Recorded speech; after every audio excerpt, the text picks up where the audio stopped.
guys, I say that so you can see that there is basically a candle over here.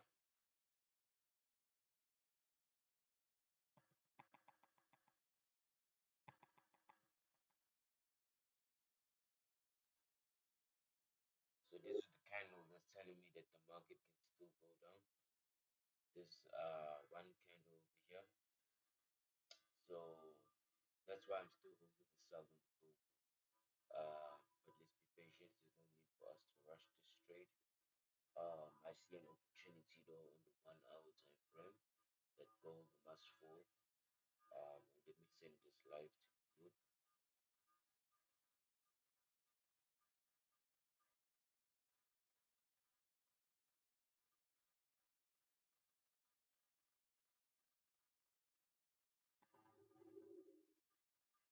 All right, so guys, I'm giving out a sell on the gold on the 1 hour time frame.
All right, guys, I've taken a sell on the gold based on the 1 hour time frame.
All right, guys, the gold trade is now in profit. The gold trade is now in profit. Everybody should be seeing some profits by now. The gold trade is now in profits, guys. Continue holding.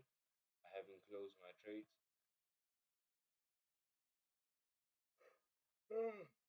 Excuse me.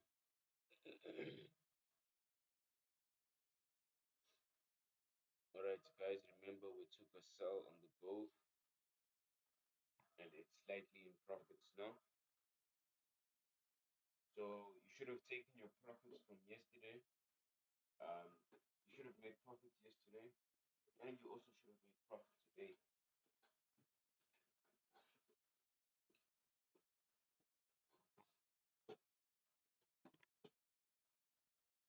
So guys, continue holding yourself. I'm holding the sell on the gold, guys. I'm trading the gold now. That's what I'm trading, guys. I'm trading gold, and I'm holding the sell, and I'm still in profits. And we only just entered now. The other trade that you see here is from yesterday. We've been holding it from yesterday, the big one. So I recently just entered now. As you can see, there's a black line at the top and a black line at the bottom. Those are my signals for me to know that the market is going down. So I put a black line at the top, black line at the bottom. Then I showed you the arrow. Then you should have entered when the candle was still going up. So as you can see, uh, I'm not sure if you're going to be able to see my entry points here, but as you can see, there are the lines over there. Check my cells. So yeah, continue holding, guys. It's a sell on the go. Remember, guys, don't wait for me to tell you to take profits. Right now, we're still in signal phase. Now we need a confirmation. So once you get a confirmation in the market, you can expect the market to drop much more.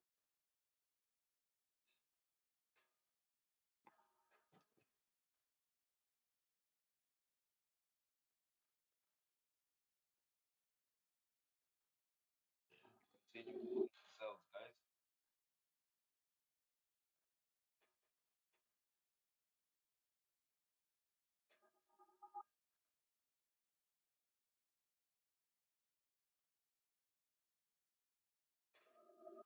Alright, guys, you can continue holding for sales. That's the signal I gave out on the 1 hour time frame.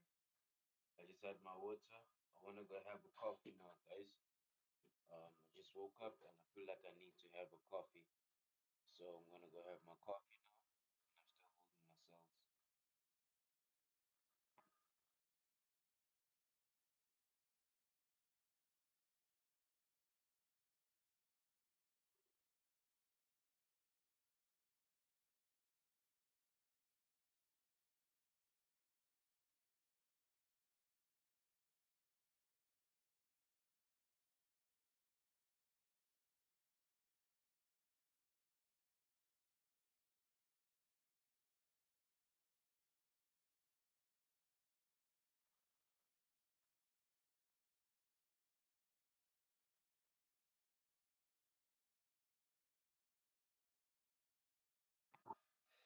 Alright, guys, continue holding yourselves. This signal is looking good.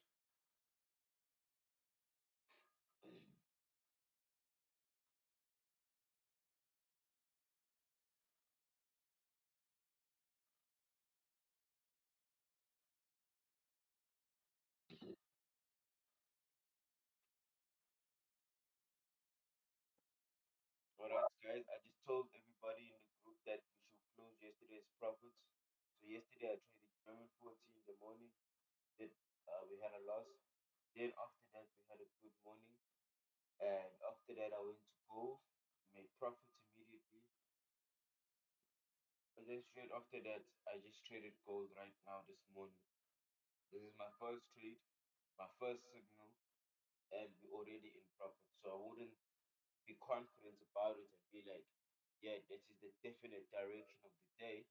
But I'm confident if yesterday the market was falling and today we start off with another selling signal, I have to be confident enough to know that this market could be going down. So I'm still holding the sell on the bull. And yeah, you can also do the same too, guys. Continue holding for sells, guys.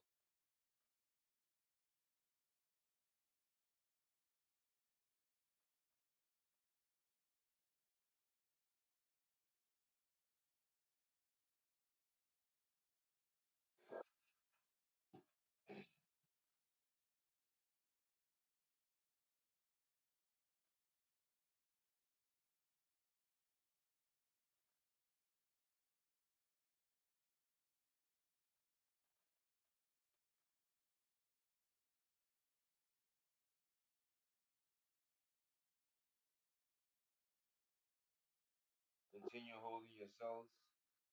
I'm gonna play music just now, guys, okay? But it's not gonna be music because I don't want copyright stuff. So I'm just gonna play some speakers and stuff.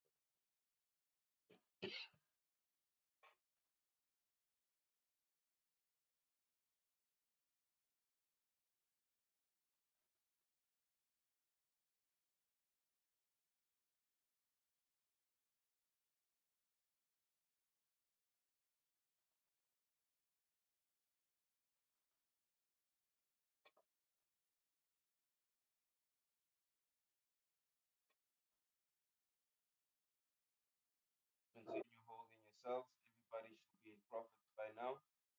So exactly here, where I'm moving the cursor, that's where you should be in profit by now. You should be like, or you should have entered there or put your trades there. If you didn't enter there, then I don't know, guys. But I gave out a good signal. Everybody should be in profit right now.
Continue holding yourselves, guys.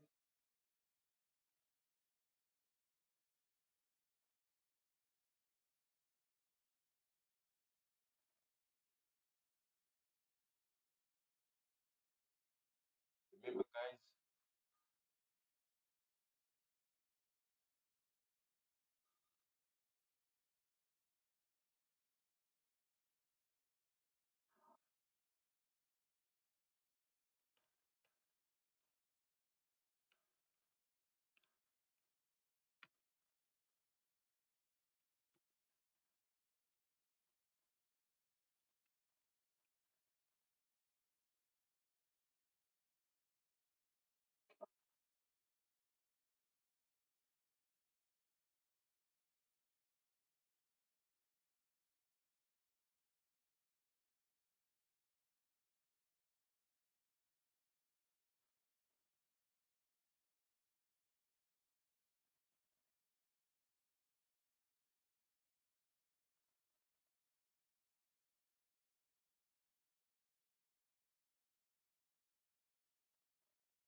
still dropping. As you can see, continue holding yourselves on the pole.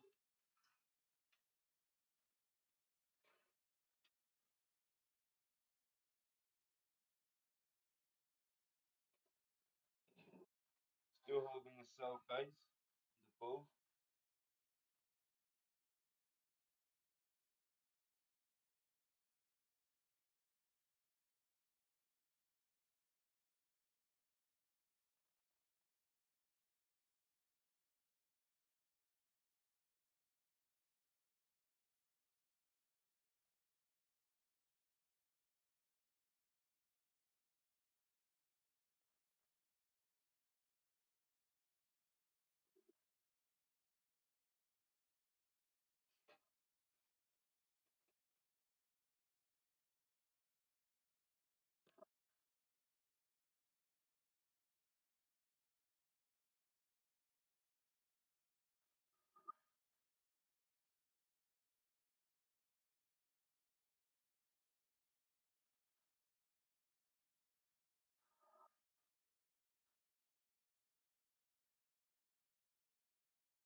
Alright, guys, I'm just waiting for these things to load. Once it's done loading, then I'll be able to play a sound of the game.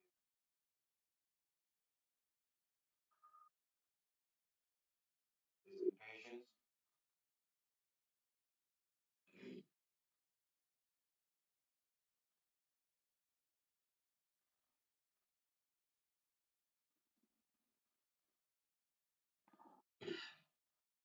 Continue holding cells, guys. Continue holding the cells, the gold.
Continue holding yourselves, guys. Looks like we're still dropping.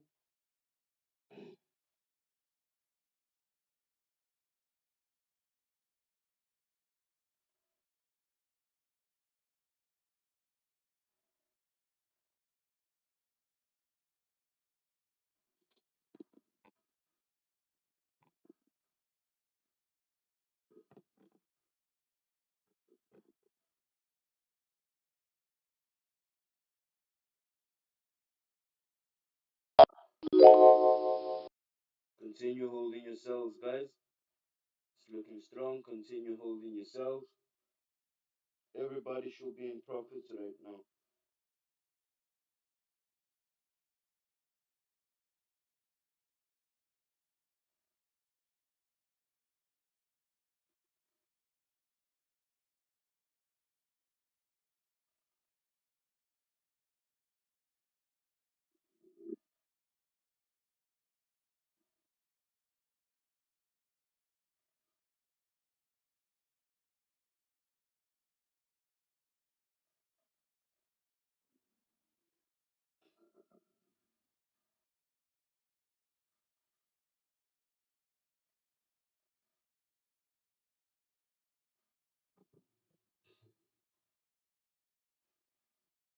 I always knew the answer to everything is raw action. The answer to everything has always been raw action. My dad had a tweet about this. He said that raw action solves all. And he used to say this. I'll give you an example. If you're a farmer and you need rain for your crop and there's no rain, you can sit there and say there's no rain, we're all going to starve. Or you can stand up and do a rain dance. Now, will your rain dance work?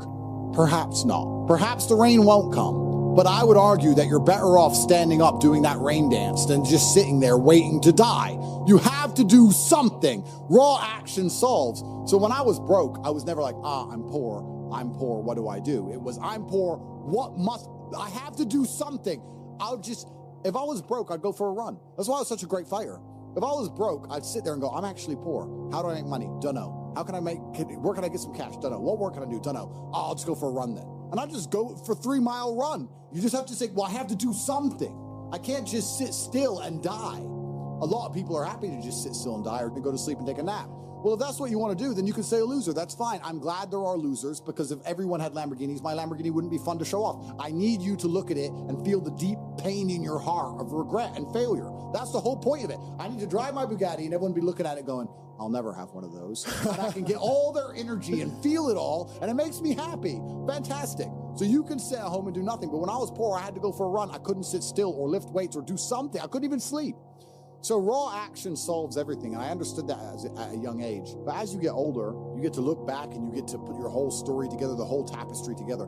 I knew I wouldn't stay poor. Did I ever think I'd get this rich? Well, I never said I wouldn't, but did I ever think it would probably happen at this level? No, but it's amazing how the compounding interest of just endless raw action adds up. I've never had a lazy day. I've never skipped work, never missed an email, never had a day off, ever.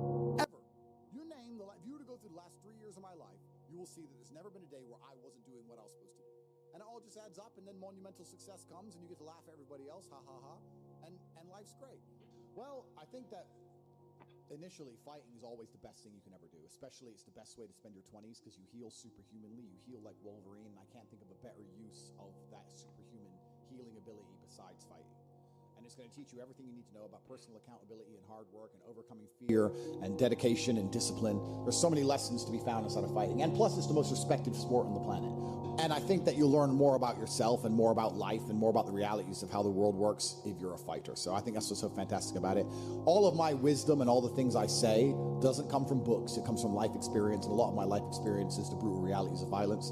So people say, oh, Andrew's so smart, Andrew's so wise, Andrew knows so many things. I've learned all of that simply through fighting.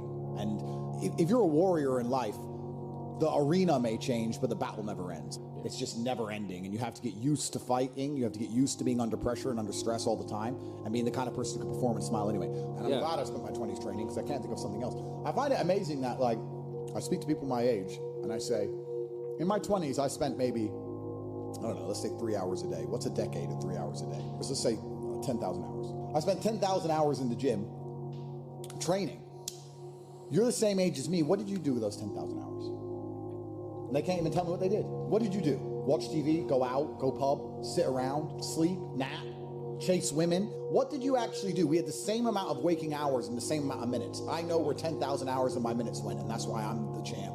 That's why I have 4 title belts above my bed. That's how I spent my 10,000 hours. Tell me what you did with your 10,000 hours, which is equal to... All right, guys, we are still dropping. Gold is still dropping. It's looking strong, guys, okay? Continue holding your gold trades. Comparable to or superior than how I spent my time. And they can't even name what they did with any of their time. They're like, don't know. So if you're 16, you need to be using every single waking minute towards things you're going to remember. You're going to remember training. You're going to remember working hard. You're going to remember trying to make money. You're spending your life and wasting your time doing things you're not even going to be able to recollect in a few years. You're going to wonder why you fall behind the people who don't waste time. Time is the ultimate currency. Time is money. Time is also strength and power and networks, connection. Time is everything. You can convert it. It's like malleable. Time is like Play-Doh. Yeah. You can turn it into anything. You can turn it into muscles if you go to the gym.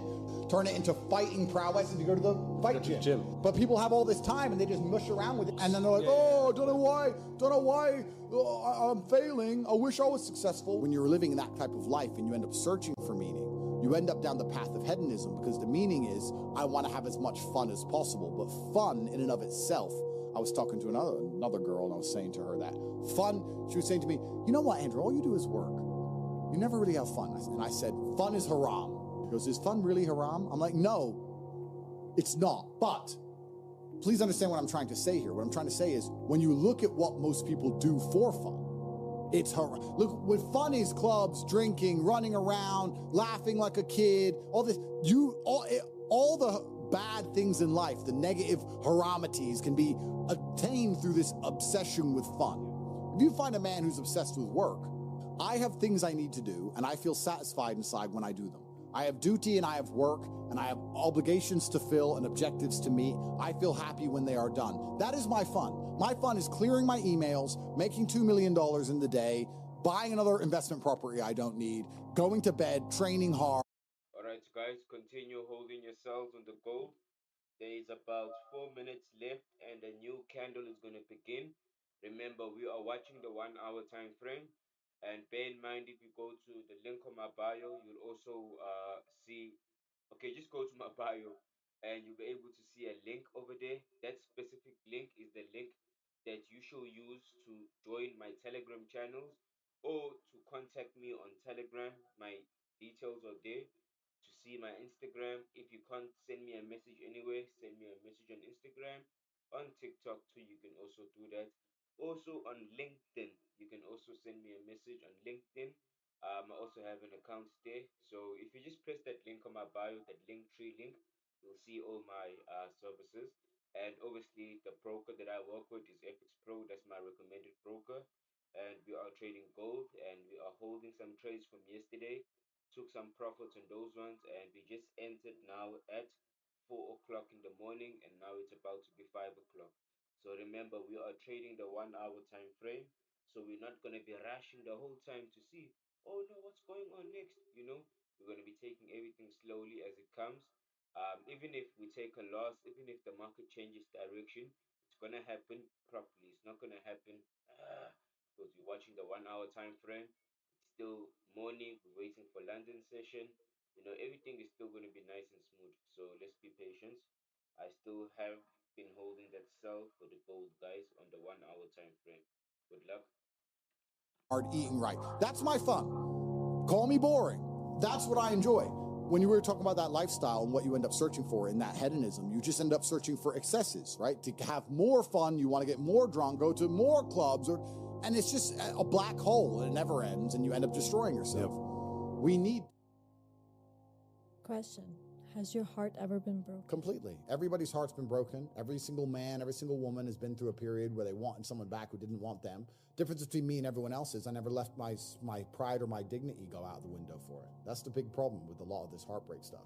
It's not that you're feeling heartbroken is bad. That's natural part of the human experience. You just can't sacrifice your dignity for it. Yeah. I'll tell you a very quick story. This is a story I've never told before. When I was, how old was I? 23? When I was 23, I was dating a ballerina. She was the prima ballerina of the Cambridge Ballet School in England. And I had no money. I was a fighter, but I was coming up. All right, guys, it's a sell on the gold. 1 more minute left until a new candle begins. We are now about to have the third candle, or let's say the fifth or fourth candle of the day on the 1 hour time frame, and I say that gold is going down. It's respecting the previous direction there at the top, and as you can see, we have that big solid candle, which is the signal. Uh, excuse me. So basically, this is the signal. This is not an order block, whatever you guys call it. I just call it my signal. Okay. So rectangle. As you can see, like inside this purple box here, that's where my signal is. So if the market was to go and break above the purple box, then I'll definitely know that it's no longer going my way. So hence why I'm still holding for what? For sells. Didn't really have any money. And she lived far away, like an hour and a half away, but she used to come see me, and we were good for like a year and a half. I love this girl, yeah?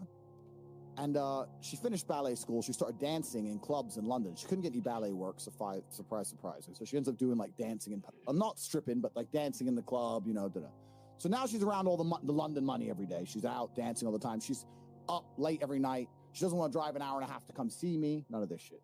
So we're kind of falling apart a little bit. And she ended up talking to someone famous, David Hay. I don't know who he is, he's a boxer. So anyway, when I finally saw her again, she was like, we had an argument. She's like, well, you know what? You think you're a fighter, this guy, that guy, this guy, that guy. I'm like, look. So I had this argument with her back and forth, and I explained to her that these men are just going to use you. If you're going to do it, at least get paid. And when she left the house, Tristan said, why are you telling her to fuck other dudes? I'm like, no, I'm just understanding that in my chess position, I've lost this game. Right. The game is done now. Just sooner or later, she's out. All we do is argue. She's in the club every night. That's the queen sacrifice, right? Right. We broke up 3 months later. I don't know if she fucked him or not, or who she fucked. I don't know. I never spoke to her since. But that's kind of the analogy you have to be able to apply to life. Sometimes chicks got to go. Yeah. Sometimes they have to go to save the king. And too many dudes, most of the time, men truly lose at life. It's because they've attached themselves to a queen and they won't let her up. They won't sacrifice her. No matter what. I promised I'm going to stick by you. This, our marriage vows, no matter what. And they just stay on that sinking ship till she eventually leaves his ass. And it's sad to see, but men keep doing it. What women want from men? Well, the first thing we have to understand is that it depends, right? Of course it depends. It depends on how old the woman is, what part of her life she's in, if she's looking for excitement and adventure, or if she's looking for a family and to settle down. It completely depends. But in general, if a woman is going to dedicate herself to a man, then that man has to be all-encompassing. He has to be a man who can fix most of her problems. He needs to provide stability and safety, which everybody knows, but not many people consider that he also has to provide drama for her. He also has to be entertaining for her. If a woman only talks to you and you're the only man in her life, and there's never any drama, or there's never any, I wouldn't say conflict, I'm not saying necessarily start an argument, but if there's never any drama, because drama is excitement, then they're going to naturally try and find drama somewhere else. And that always ends very badly for the man. You don't want them to try and find drama outside of the relationship. Women sit there and watch the Kardashians all day. They're addicted to drama. It's what they care about. Yeah. So if you're a woman's entire world, you also have to be the person who can, you have to shock her a bit. You need to be entertaining, all encompassing from head to toe. Women want to be with a man which keeps them entertained, and a man which they trust, and a man which they believe can fix all of their problems. This is another important thing. If a woman comes to you with an issue and you can't fix it, you'll see very quickly how soon they lose attraction. But truthfully, it doesn't matter if it's getting a girl, or it's making money, or it's getting status. It doesn't matter what it is. As a man, we live in hyper-competitive environments. I don't think enough men understand how competitive the world is. If you want a girl, you're competing against other men. You're not the only man who had the idea of getting that girl. There's no girl you're going to see and go, oh, I'll get that girl, and didn't cross anyone else's mind. Everybody else wants her. You have to outcompete other men. You have to be as competitive as possible. You have to be as successful as possible in all realms. You have to be as good-looking, as funny, as smart, as spontaneous, as interesting, as charismatic, as rich as possible. You need to try very hard to be your absolute best. And as you become a better man, you'll crack through different tiers of attractiveness, and eventually you get to the top and you'll be able to have any girl you want. But the truth is, I have a lot of guys ask me, similar to your question, a guy will come to me and go, how do I get a girl? I'm like, bro, you're a loser. Yeah, but I know, but how do I get a girl? Well, you're a loser. You're a loser. Why are you asking me? It's like saying, how do I win a race with a push bike? You're racing Ferraris. What do you want me to do? Yeah. There's only so much you can do. There's only so hard you can pedal. There's only so many tricks and tips. There's only so many game things you can say, so many pickup lines. If you're a loser, it's going to be very, very difficult, and it's going to get harder and harder. The game is rigged to become harder and harder for men. It's not getting easier. It's going the other way. And if you're going to be on a racetrack and there's going to be Ferraris there, and you're going to be on a pedal bike or in a Nissan, you're going to get smoked. That's the game. You have to up yourself. You have to improve yourself. I'm not going to lie to anybody here and say you don't have to improve yourself. You can stay a loser and get chicks, because you can. You need to be a man worthy of respect, because a woman needs to respect you to love you. Facts. And the way a woman's going to respect you is, one, of you respect yourself, and two, of other men respect you. You're not just going to be able to sit around and just think just because you're born with a you're going to instantly get respect from females who have unlimited choice. Yeah. That's stupid, right? That's absolutely stupid. And in spite of all these facts, some men are still remarkably lazy. Well, then you're going to live the reality that you've painted. You made your bed, and you're going to live in it. That there's nothing else we can do for you. That's the reality of the world. You need to level up as a man. If any man who's watching this, it's not just money. It's not just being in shape. It's everything. It's life experience. It's pizzazz. It's having that famous. What are you doing? I'm going through a breakup, bro. It's hard, bro. You yourself even know heartbreak. Alright, guys, I'm still holding the sell on the gold. I haven't made any irrational decisions. I am still holding that sell on the gold, guys, okay? The gold has been showing us from yesterday that it wants to go down. It attempted to go up, it failed, continued to fall. So let's respect it. Respect the market when it speaks to you, guys. Our stop loss is at the top of the box, so if the market breaks above the box, then we know that we're closing. But as you can see, there is no stop loss set. I am not that kind of a trader that goes and puts a stop loss, but instead I trade by time. So if I'm trading the 1 hour, I'm gonna wait for the hour to show me what it's doing. Then I make my following decision. And yeah, I don't put my stop losses because I know market theory, what the market always does: signal, confirmation, retracement, direction. So I don't want the retracement going to my stop loss for no reason, because it does that just to play with your feelings too.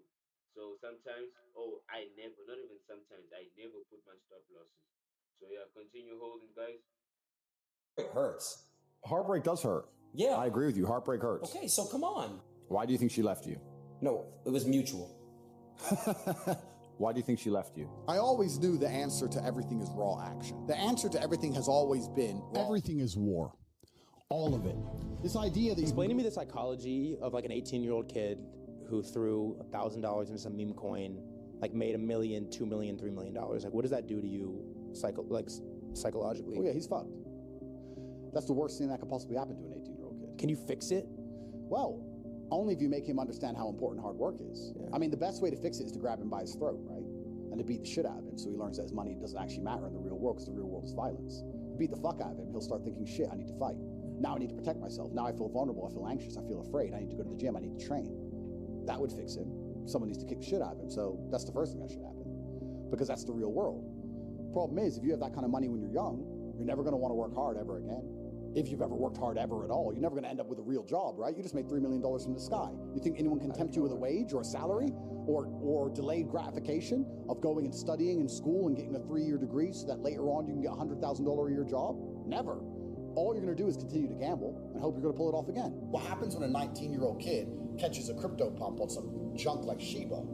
Now he's a millionaire, fine. But a few things have happened. First, his ability to work hard has now been destroyed. He'll never work hard again, right? Because look how much money he made with blind luck.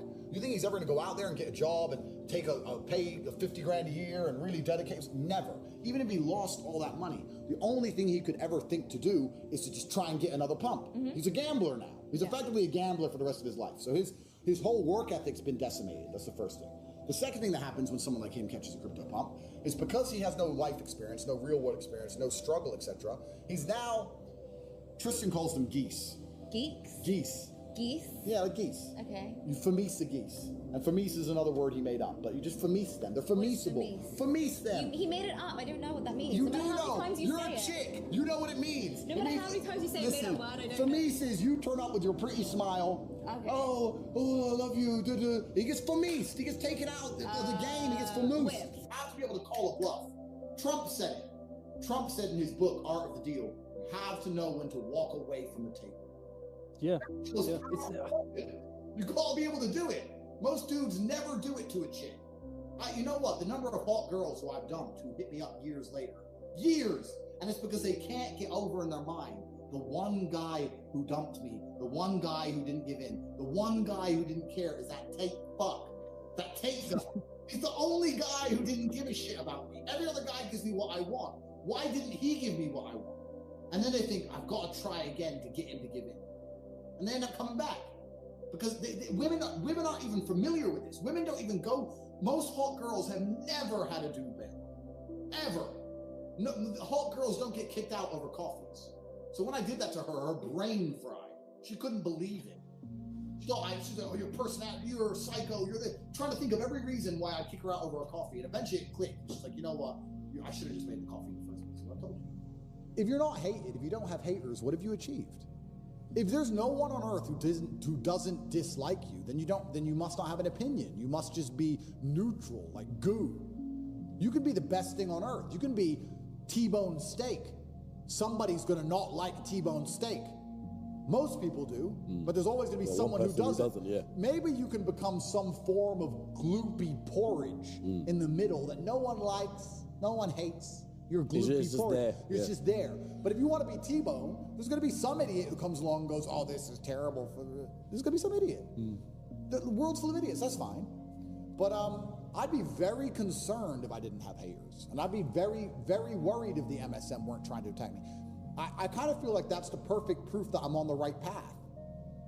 And I also find it quite flattering that these governments, with all of their problems, of course they don't care about the people, but they'll divert genuine resource to trying to destroy my influence. I find that quite flattering. That means I must be effective. I must be doing a good job telling men to go to the gym and don't listen to the bullshit. I want to make a point here, because when I talk about depression, people always defend it. I said this, I was having a conversation with somebody. By the way, hold on. Defending what? You have depression, I have depression, but we don't sit around fucking moping about it. But the depressed people do. This is the interesting. So you can't get mad at us for not going in the motion that you want to go about. You're trying to say that you're getting mad at me for saying that I don't sit in my depression. Yeah. I'm not saying that depression doesn't exist. I'm saying that I'm not giving it flowers. Everything is a mustard seed. Yep. If you water that bullshit, it's going to fucking grow. Completely. What I don't understand is that the reap and sow is everything that anyone does. But people will reap one thing, and then when they're sowing this bullshit, they'll be like, wait, why did I get this? Why did I get this? Yeah. I'm like, because you were fucking, you planted this crop, but every single day you were talking about that crop. Yep, absolutely, completely true. And I said this many times before. I don't believe in things that take away power from me. I don't care if depression is real. I don't care if I'm wrong. I don't believe in something that takes away power from me, because I can't become depressed if I don't believe in depression. And that allows me to shield my mind from the idea of being a depressed person. Unless you've suffered and had a difficult life and have a bunch of interesting stories and war stories and all the things we're talking about, all the bad things, you're going to suffer to build a personal brand anyway. If you're born into a rich family and your life goes well and everything's fine, and now you have a bunch of money and you try and start a personal brand based on the fact that you have money, nobody's going to care. Nobody's interested in all the good things that have happened to you, and nobody's interested in how nice your life is. Nobody cares. Maybe if you show enough money, you can get some temporary interest, but not for long. The only people who can build a brand off having a perfect life are women. Look, I'm beautiful. Look, I'm in Louis Vuitton. Look, I'm skiing. Chicks can do that because they're physically attractive. Men can't. All the men you can name with truly strong personal brands have very interesting stories, and interesting stories usually involve danger, risk, pain, suffering. Those are the things. Triumph over. Oh, yeah, exactly. So if you say, oh, should I build a personal brand? Well, can you? And if you can, then perhaps you should consider it. If I ever get really pissed off, what I try and do is I really try and see beyond myself. I really try and literally, in my mind, I will literally sit and imagine myself sitting on this chair and looking at myself from above and realizing two things. One, how unimportant my issue is. And when I say unimportant, I don't mean unimportant to me, I mean unimportant to the world.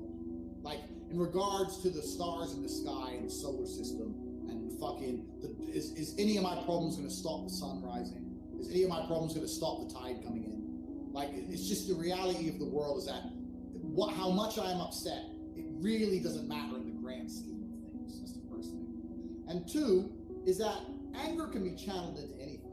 Anger can be channeled into inaction as much as action.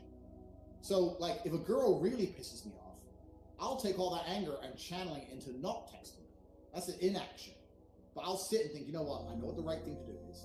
If you sit long enough, no matter how angry you get, you take a few seconds as a full-grown man, sit, decide the right course of action, and put the anger in the correct direction. People often talk about being happy, and what they do is they talk about being happy in the same way a child in their very giddyish Christmas morning happiness. You know, like, hee hee hee, I'm happy, I'm happy. That's never going to be long-lasting. That's going to be temporary. If you were like that all the time, you wouldn't even get anything done, right? You wouldn't even be a mature adult.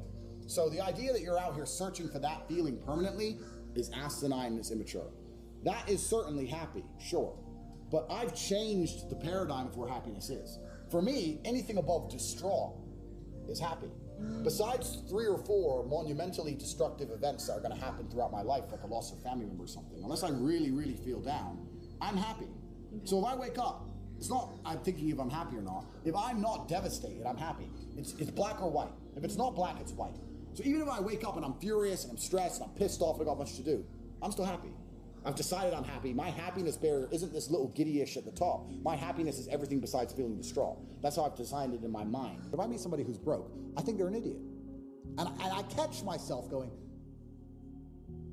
is that bad? Am I elitist? Or do I sit down now and I just say, no, I started lower than you and beat you. How are you poor?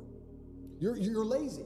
Okay, fair enough. I was gonna say, why would you say if they're an idiot if you were once in that position as well? No, I was, but I got out. And I think one of the three, there's only three reasons you can't get rich in the world today, which is either you're stupid, you're lazy, or you're arrogant. And I find the most common one is lazy and arrogant. It's not stupid. There's nobody at home who is too stupid to become rich. I'm sure anyone watching this podcast right now, if you were to sit down next to me and I were to say, do this, do this, do this, do this, do this, you could do it. Of course you could. But you're too lazy to learn how to do it yourself. And you're too arrogant to listen. And you're too arrogant to listen. It's not about being stupid. You're lazy or arrogant. It's one of the two. Those are the two most common factors of people. So when I meet people who have truly failed and they pretend to me that they didn't want to fail, I know they're one of the three. And it's usually arrogant. I don't have time for negative people. And especially when negative people come out with their sub stories, I guess I'm kind of fortunate that God has put me through so many difficult things. When people tell me their sub stories, I'm sitting there going, is that it? You're a fuck up because of that? You should have seen what I had to do. Like, so I don't even want to hear it. I'm not interested in it. And you're right. You have to be careful who you're around because you are the sum of the 5 people you spend the most time with. Yeah, you are who you hang out with. Dude, there's a reason why God says sheep. Yeah. We're sheep. Yeah. We're all sheep, bro. I don't need to bring up my past, but my behaviors were intolerable because of the people around me. Oh, absolutely. I always knew the answer to everything is raw action. The answer to everything has always been raw action. My dad had a tweet about this. He said that raw action solves all. And he used to say this. I'll give you an example. If you're a farmer and you need rain for your crop and there's no rain, you can sit there and say there's no rain, we're all gonna starve. Or you can stand up and do a rain dance. Now, will your rain dance work? Perhaps not. Perhaps the rain won't come. But I would argue that you're better off standing up doing that rain dance than just sitting there waiting to die. You have to do something. Raw action solves. So when I was broke, I was never like, I'm poor, what do I do? It was, I'm poor, I have to do something. If I was broke, I'd go for a run. That's why I was such a great fighter.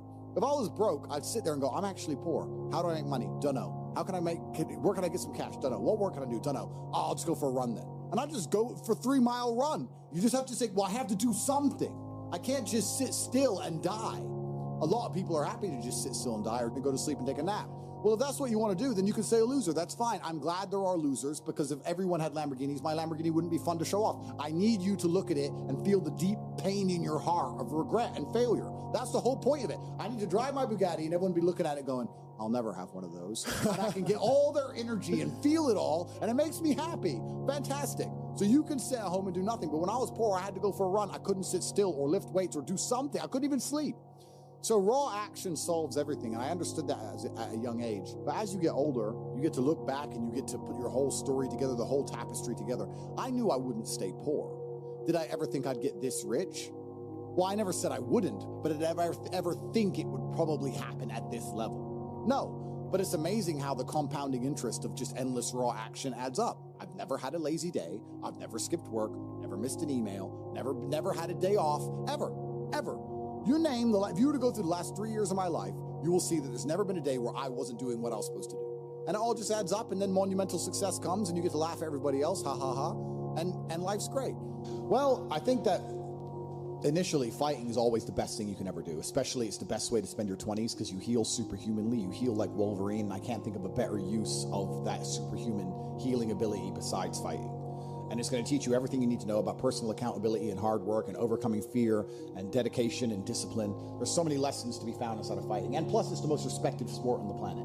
And I think that you'll learn more about yourself and more about life and more about the realities of how the world works if you're a fighter. So I think that's what's so fantastic about it.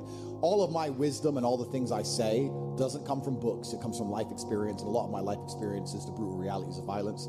So people say, oh, Andrew's so smart, Andrew's so wise, Andrew knows so many things. I've learned all of that simply through fighting. And if you're a warrior in life, the arena may change, but the battle never ends. It's just never ending. And you have to get used to fighting. You have to get used to being under pressure and under stress all the time and being the kind of person who can perform and smile anyway. And I'm glad I spent my 20s training because I can't think of something else. I find it amazing that, like, I speak to people my age and I say, in my 20s, I spent maybe, I don't know, let's say 3 hours a day. What's a decade of 3 hours a day? Let's say 10,000 hours. I spent 10,000 hours in the gym training. You're the same age as me. What did you do with those 10,000 hours? They can't even tell me what they did. What did you do? Watch TV, go out, go pub, sit around, sleep, nap, chase women. What did you actually do? We had the same amount of waking hours and the same amount of minutes. I know where 10,000 hours of my minutes went, and that's why I'm the champ. That's why I have 4 title belts above my bed. That's how I spent my 10,000 hours. Tell me what you did with your 10,000 hours, which is equal to, comparable to, or superior than how I spent my time. And they can't even name what they did with any of their time. They're like, don't know. So if you're 16, you need to be using every single waking minute towards things you're going to remember. You're going to remember training. You're going to remember working hard. You're going to remember trying to make money. You're spending your life and wasting your time doing things you're not even going to be able to recollect in a few years. You're going to wonder why you fall behind the people who don't waste time. Time is the ultimate currency. Time is money. Time is also strength and power and networks, connection. Time is everything. You can convert it. It's like malleable. Time is like Play-Doh. Yeah. You can turn it into anything. You can turn it into muscles if you go to the gym. Turn it into fighting prowess if you go to the fight gym. But people have all this time and they just mush around with it. And then they're like, don't know why I'm failing. I wish I was successful. When you're living that type of life and you end up searching for meaning, you end up down the path of hedonism, because the meaning is, I want to have as much fun as possible. But fun in and of itself, I was talking to another girl and I was saying to her that fun, she was saying to me, you know what, Andrew, all you do is work. You never really have fun. And I said, fun is haram. She goes, is fun really haram? I'm like, no, it's not. But please understand what I'm trying to say here. What I'm trying to say is, when you look at what most people do for fun, it's haram. Look, when fun is clubs, drinking, running around, laughing like a kid, all this, all the bad things in life, the negative haramities, can be attained through this obsession with fun. If you find a man who's obsessed with work, I have things I need to do, and I feel satisfied inside when I do them. I have duty and I have work, and I have obligations to fill and objectives to meet. I feel happy when they are done. That is my fun. My fun is clearing my emails, making $2 million in the day, buying another investment property I don't need, going to bed, training hard, eating right. That's my fun. Call me boring. That's what I enjoy. When you were talking about that lifestyle and what you end up searching for in that hedonism, you just end up searching for excesses, right? To have more fun, you want to get more drunk, go to more clubs, and it's just a black hole and it never ends, and you end up destroying yourself. Yep. We need discipline, we need purpose, we need to have parameters set for us. And truthfully, as a person, you're happier that way. That's why I quit drinking. People think I quit drinking because I reverted to Islam. That's not why. I should quit drinking 2 months before that. I was extremely effective on alcohol. I would drink 4 or 5 times a week because I'm extremely rich and I have a very good life and I'm in my mansion and I'm drinking. I was still world famous. I was still making millions of dollars. I was still in fantastic physical condition. All the videos you watched me from a year and a half ago, I still look like a bodybuilder. I still outperformed everybody. I didn't have a drink problem. I could easily quit. In fact, I didn't even want to drink most of the time. It's just a party going on. I was still monumentally successful on alcohol and I could continue to drink alcohol for the rest of my life. But I stopped because I thought, will I enjoy having less fun? Will it be fun to have less fun? Okay, that's all fun. But would it be fun to have less fun? And I said, maybe instead of spending all of our money doing this stuff, we should spend all of our money getting very regimented. We should have loads of members of staff, and we should be up at exactly 7:46, and we should have a coffee ready and hot at 7:47, and at 8:01 we should go into the gym, and we should finish at 8:27, and we should have all of it. We should have everything regimented, and we should produce more content than ever before, and become richer than ever before, but just remove the fun and have fun in not having fun and just being monumentally competent and effective. Okay, well, I'll try it. Well, let me try for 6 months to give up all fun and just be boring. And then I learned some very interesting things during that time. Firstly, I learned that the whole idea of drinking for being social is now gone. I think we're at the age where if you were 21 and you didn't drink, you didn't have a life.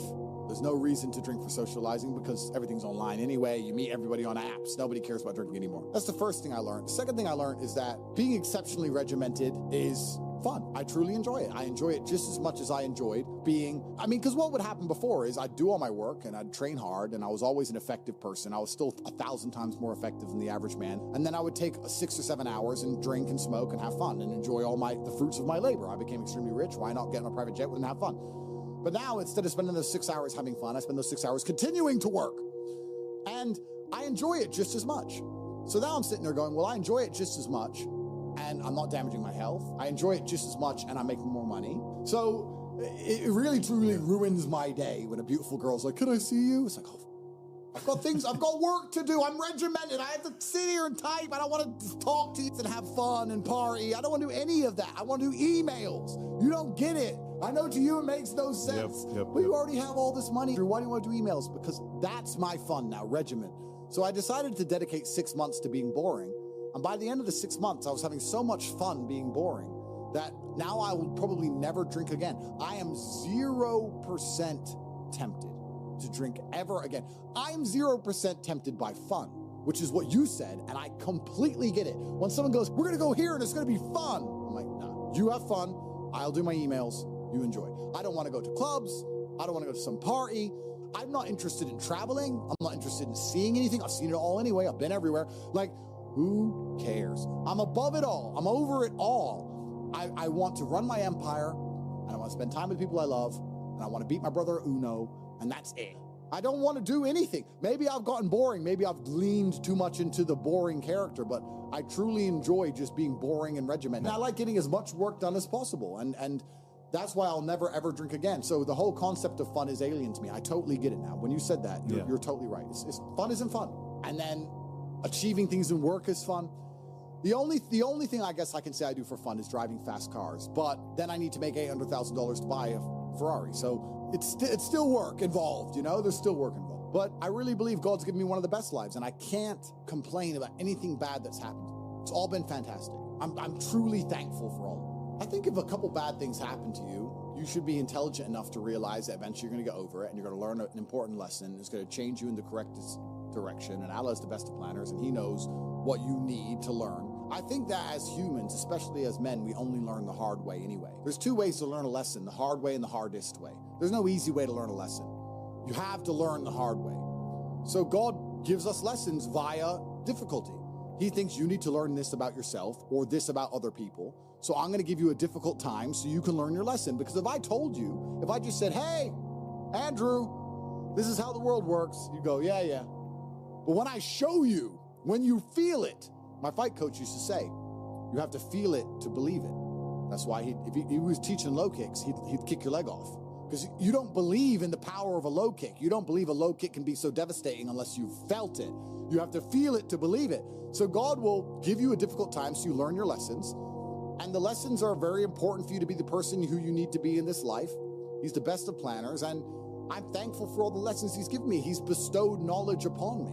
How could I not be grateful to God for making me so intelligent and wise and the ability to look into things so deeply and come up to the right decision and basically predict the future perfectly? You have to have difficulty happening to you all the time.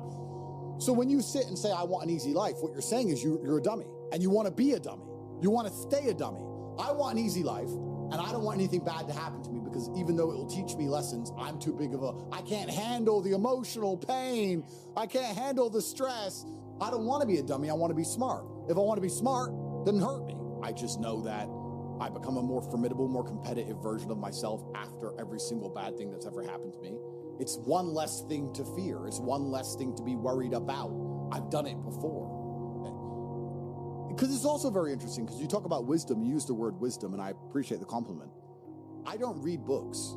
I never read a book because I don't have time. All of the wisdom I have, all of this knowledge I speak, all of these things I say have been learned through basically difficulty of life, through professional fighting and being poor and all bad things happening to me and struggle. All of my lessons have been bad things, bad events, bad scenarios, bad situations. Pain, suffering, anger, resentment, all of these horrible emotions are how I've learned everything.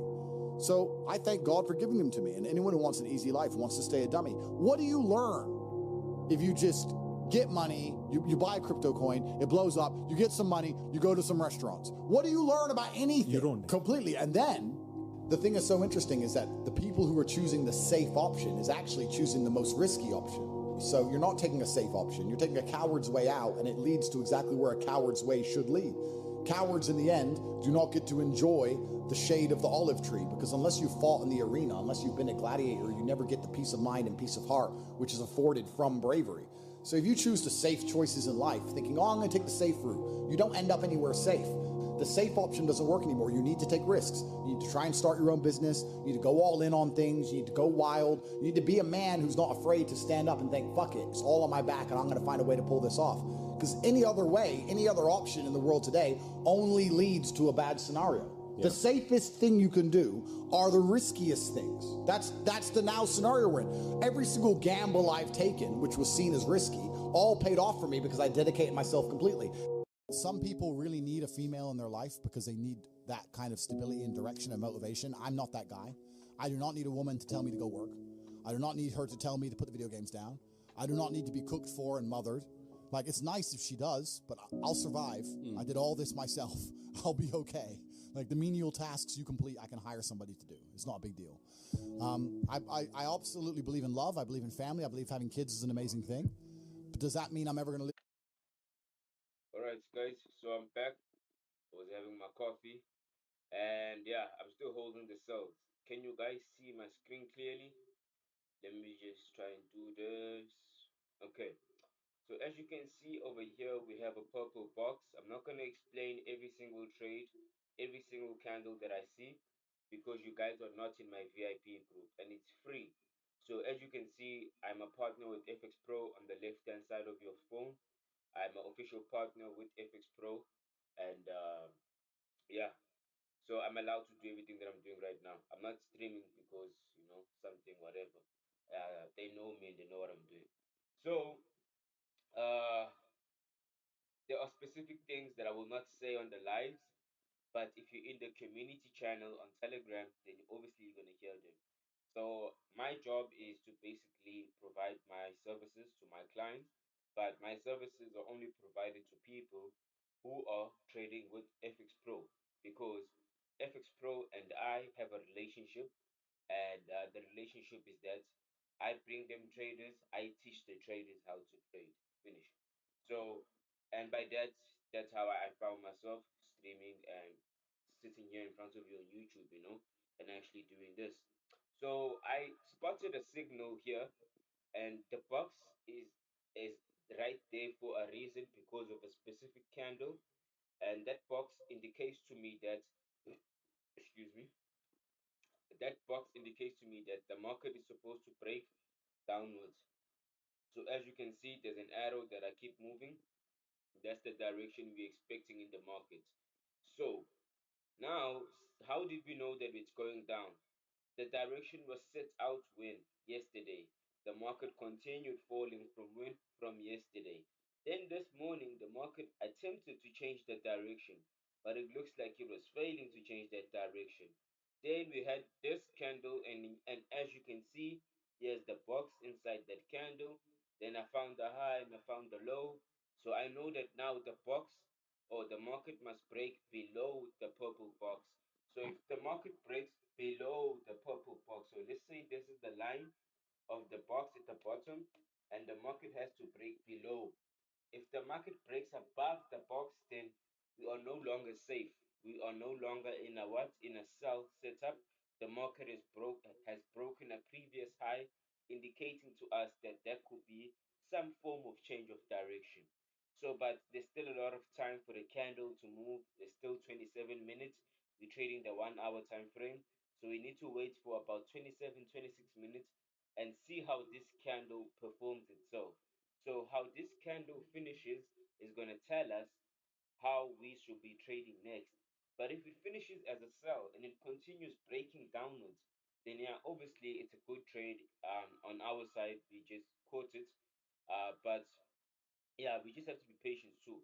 Another thing is most people, you guys trade one trade in the morning just now, and then you expect to hold that trade throughout the whole day. I'm a day trader, guys. So if you're trading with me, I see opportunities in the morning and I also see different opportunities in the afternoon. So if you are still biased to the signal I gave out in the morning, uh, you're gonna be in a tough situation when you're trading with me. Hence why I tell you the link is on the bio. I don't take money. I've never taken money for education. I've never taken money for signal. The education I will provide it myself for free when I have a certain amount of people in the group. When I have those certain amounts of people and I see that the engagement of people that are trading in the group is high, then I can offer the education. But if there's no engagement in the group, there's nobody talking, you guys are quiet, there's like small people, then there's no need for me to give out an education because basically I'll be wasting my education. because I believe that if I give you an education, I must have a whole group of people that are talking to me, that are talking amongst themselves, that are making decisions amongst themselves too, you know? That's what that community group is for. But if you're using another broker, then that's your own problem. I will not entertain you. I will not help you. I will not give you any advice or anything that has to do with forex. My so basically my deal is that if you want to be in my community, you register with FX Pro and you find your account with FX Pro. And if we all know properly, FX Pro has been around since 2002. If you know, they've been around since 2002. You'll never see them posting profits. You'll never see them posting about their IPs or their traders. They just post about market movements and anything that's happening around the world, to show you the proof that they don't depend on clientele to make their money now. They are too big. So that's why too you'll never see them marketing their traders and all those things. So it's a very professional company. Everything is done smoothly.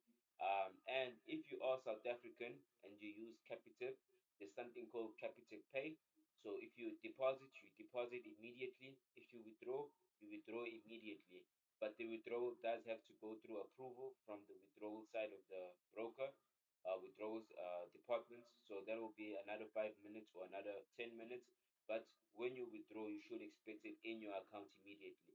I don't know about other international people and how it looks for you guys when you want to withdraw, but there's a bank here in South Africa called Capitec, and they have a service called Capitec Pay. So FX Pro has also adopted that technology and allowing South Africans to withdraw their money instantly. So yeah, that's why I'm trading with FX Pro, guys. There's so many reasons to why I'm trading with FX Pro.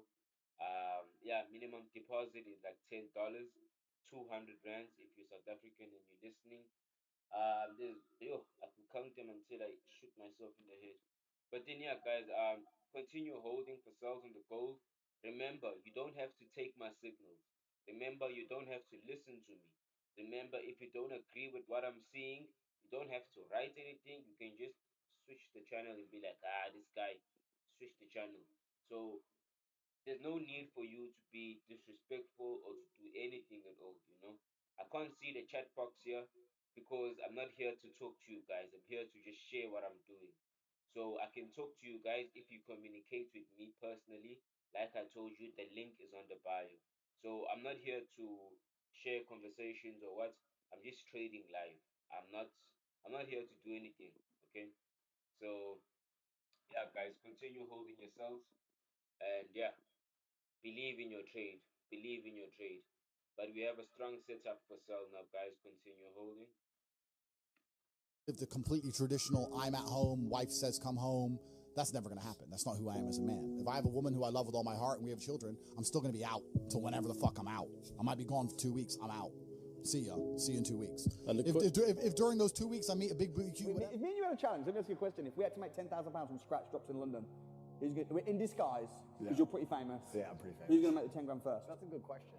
I'm saying me. Yeah, well, you've done it a few times. I've never done it before.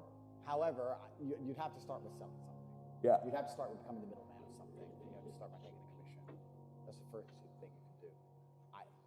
Like the London dropped in the middle of zero and doing it physically, I'm not sure. I think no matter where I was dropped, I would turn to the internet no matter what. Okay. I think that because the internet's just a global marketplace, it's just so much better. I'd find somebody with, okay, so let's say I had nothing, right? I'd find somebody with star power, like you, for example. I'd come along, I'd drop you an email and say, listen, I want to put something together. I believe I can help you sell more. I am hoping if I show you I can sell more, you'll give me X amount of commission, X amount percent. I understand you have star power. You have something I don't have. You can talk in front of a camera. You can attract people. You can entertain people. What are you currently selling? You're selling this. Okay, if I bring X amount of thousand people, will I be able to get this percent?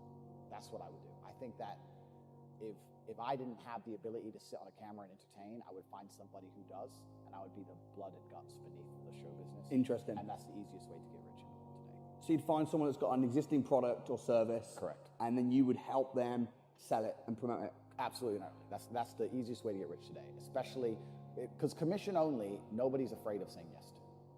Nobody's afraid of being saying yes to. So let me see if I have my business cards with me. If I don't have it, I'm going to be upset. Let me give you an example of my business card because it shows it perfectly. So I do. So here's my business card. Keep this, bros, for you. But my business card, Tate Enterprises Unlimited, kickboxing world champion, master and commander of the world. Yeah. Also says in the back, my unmatched perspicacity coupled with sheer indefatigability makes me a feared opponent in any realm of humanity, which is my saying. It's a saying from my father. But it's basically saying unmatched perspicacity, so the ability to always pay attention. Perspicacity is perception. So unmatched. I'm always paying attention to everything all the time. And sheer indefatigability, I don't become tired. Makes me a feared opponent in any realm of human endeavor. So a man who always pays attention and never gives up is a feared opponent, no matter what you're fighting against him. And then it says, I specialize in the following: wars fought, assassinations plotted, revolutions started, uprisings quelled, smuggling, passport allocation, ventriloquist, decentralized finance, blockchain analysis, whiskey merchant, tiger taming. It goes on and on and on. The point I'm making is, Rainmaker. if you come to me with $1 billion and say put a rocket on Mars, I'll try. Yeah. Pay me. Okay. Maybe I'll call Elon and give him $900 million to do it. Maybe I'm just a middleman. But I'm the guy you can come to for anything. I'm that guy. Yeah. No matter what you want done, I'll get it done. I know a guy who knows a guy. And I think that kind of shows my point overall. If I just start again and do the same thing, I'd meet people who are extremely competent and extremely good at what they do. You'll often find in life the people who are best at what they do aren't good at the marketing and sales side of things. There are so many fantastic singers or fucking painters or whatever. They're amazing and they don't make any money. They're crap at the marketing, the sales, the whole famous of it. I do that. Doesn't matter if I find a singer and say, look, I'm going to get you bookings, all this percent, I'm going to get you this bookings, put together a promo video, I'm going to use my camera guy, boom, I'm going to make this excellent, and we're going to get some personality involved, and you're going to go up to some random girl on the street, and you're going to sing. This is all off the top of my head. You go up to some random girl on the street, and you're going to busk, and you're going to sing to her, and we're going to do it over and over again, even though a bunch of them will call you weirdos, to get one that looks like she falls in love right there on the spot, and that's going to go viral on TikTok, and we're going to put that on your Instagram account, your Instagram account's going to start getting followers, you start getting DMs on the Instagram account, I'm going to reply to them, I'm going to book all the bookings, I'm going to get X amount of percent. But it's all bullshit, boom. Okay, now I got a singer out there working, I got a photographer out there working, I got painter, she's out there painting shit, bang, bang, bang, bang, bang. It's just a game. That's how you get rich. I think you do well. Money has no value. A Ferrari, you think it's gonna make you happy? Has no value. Nothing has value. Everything is just whatever. Girls have no value. You can buy unlimited hookers, you can buy unlimited Bugattis, you can buy whatever you want, diamonds, it doesn't mean anything. You have to be broke to appreciate being rich. You need that. So anyone who's sitting there going, oh, I want money, good. You need to feel how you feel now. Being poor is what's going to make you happy once you have money. This is a very key element to it. But I think it's the journey, not the destination, right? So there's still a whole bunch more for me to waste money. And money is the key to beginning to escape. So we had Hustles University. They attacked it when they attacked the Matrix. So now we've started our own banks. We have our own banking license. We have our own payment processing. We have our own data center deep in a mountain. Was that because it all got taken off you when you were cancelled? It's because they were attacking. Right. So we built all the infrastructure ourselves. So you're decentralized? Completely. So it can't be attacked anymore. And that's the real world, and we can teach people how to make money. And the reason I teach people how to make money is because money is stage one to escaping the Matrix. You can't think for yourself and talk the things you believe if you need that wage and that person tells you to shut up. You can't. The reason everyone wore the mask is because they had to pay their mortgage. Or their wife told them to. Or their wife told them to. That's right, yeah. So if you need breadcrumbs and you're a starving man, you can't really talk to the guy who has all the bread and tell him to get fucked. Right? So the first thing you do when someone says to me, I want to escape the Matrix, I think for myself is, okay, then you need to be prepared financially. You need money to go to war. So the first thing I do is I teach anybody who's a fan of mine to make as much money as possible. And I don't do that to make money. In fact, the school is ridiculously cheap. It's so cheap, it's less than a lunch. And you can find out more on CobraTate.com. But the reason I do what was the link again? CobraTate.com. Right. But anybody who is a fan of mine, I want those people to be as wealthy as possible because they agree with my mindset. And I want to equip my soldiers. I don't want everyone who agrees with me to be an unimportant brokey.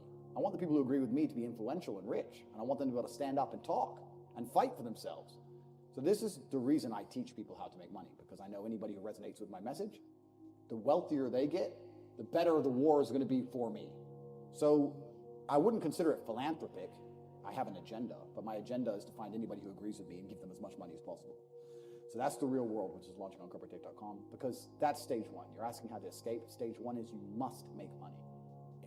I've tried very hard to help people with no money. But there's just too many blocks in the way.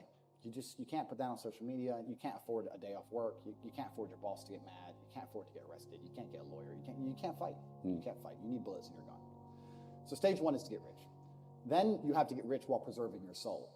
And that's a harder part, right? Because as you get rich, as you climb, there are many different hands trying to drag you in different directions. He says, looking at me over his glasses. You have women, gambling, drugs, degeneracy, hedonism. Isn't that why you have money? Well, this is it. And you can dabble, but you certainly don't want to lose your soul completely. Yeah. You have large business interests offering more money, more power to believe X, to say X. I can sit here and say now, I have never sold a scam to anybody. I don't sell crypto pump and dumps to anybody. I don't sell soft drinks full of sugar to anybody. I've been offered money by gambling companies. I said no. Only thing I teach is teach people how to make money, and I know it works because I do it all myself. Me and my professors teach what we already do to all become multimillionaires to people, and I've told the reason why.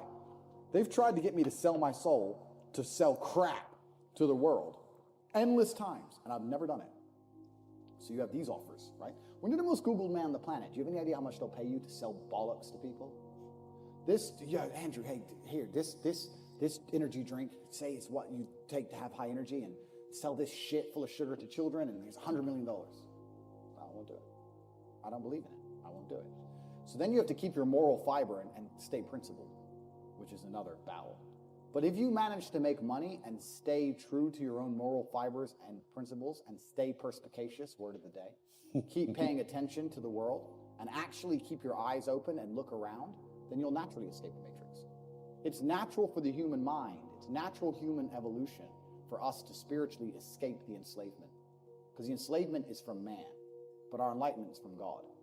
It is natural for us, if you get rich enough to say no to ideas that you understand are innately wrong, if you get rich enough to have a different opinion, if you pay a lot of attention and you resist all of the temptations of the devil, the only possible end state is to escape the matrix. It's an easy trajectory. Most people fall off because they're too broke to think. You're too poor to have an opinion, so you're too poor to think. The rest fall off because they get a little bit rich and they get snapped up. But anybody who doesn't fall for those two traps ends up where I am. And there are a lot of us. And where are you? I am in a stage of enlightenment outside of the matrix. I'm like Morpheus. I come in and out. I come back into the matrix. I come to YouTube. I talk to people whose minds are ready to be freed. I convince them to join the real world at CobraTake.com and begin their journey. And I take the free minds and we escape the matrix together. And this is why for a long time on Twitter, I had an account called Morpheus. I was Morpheus because that's what I kept getting compared to.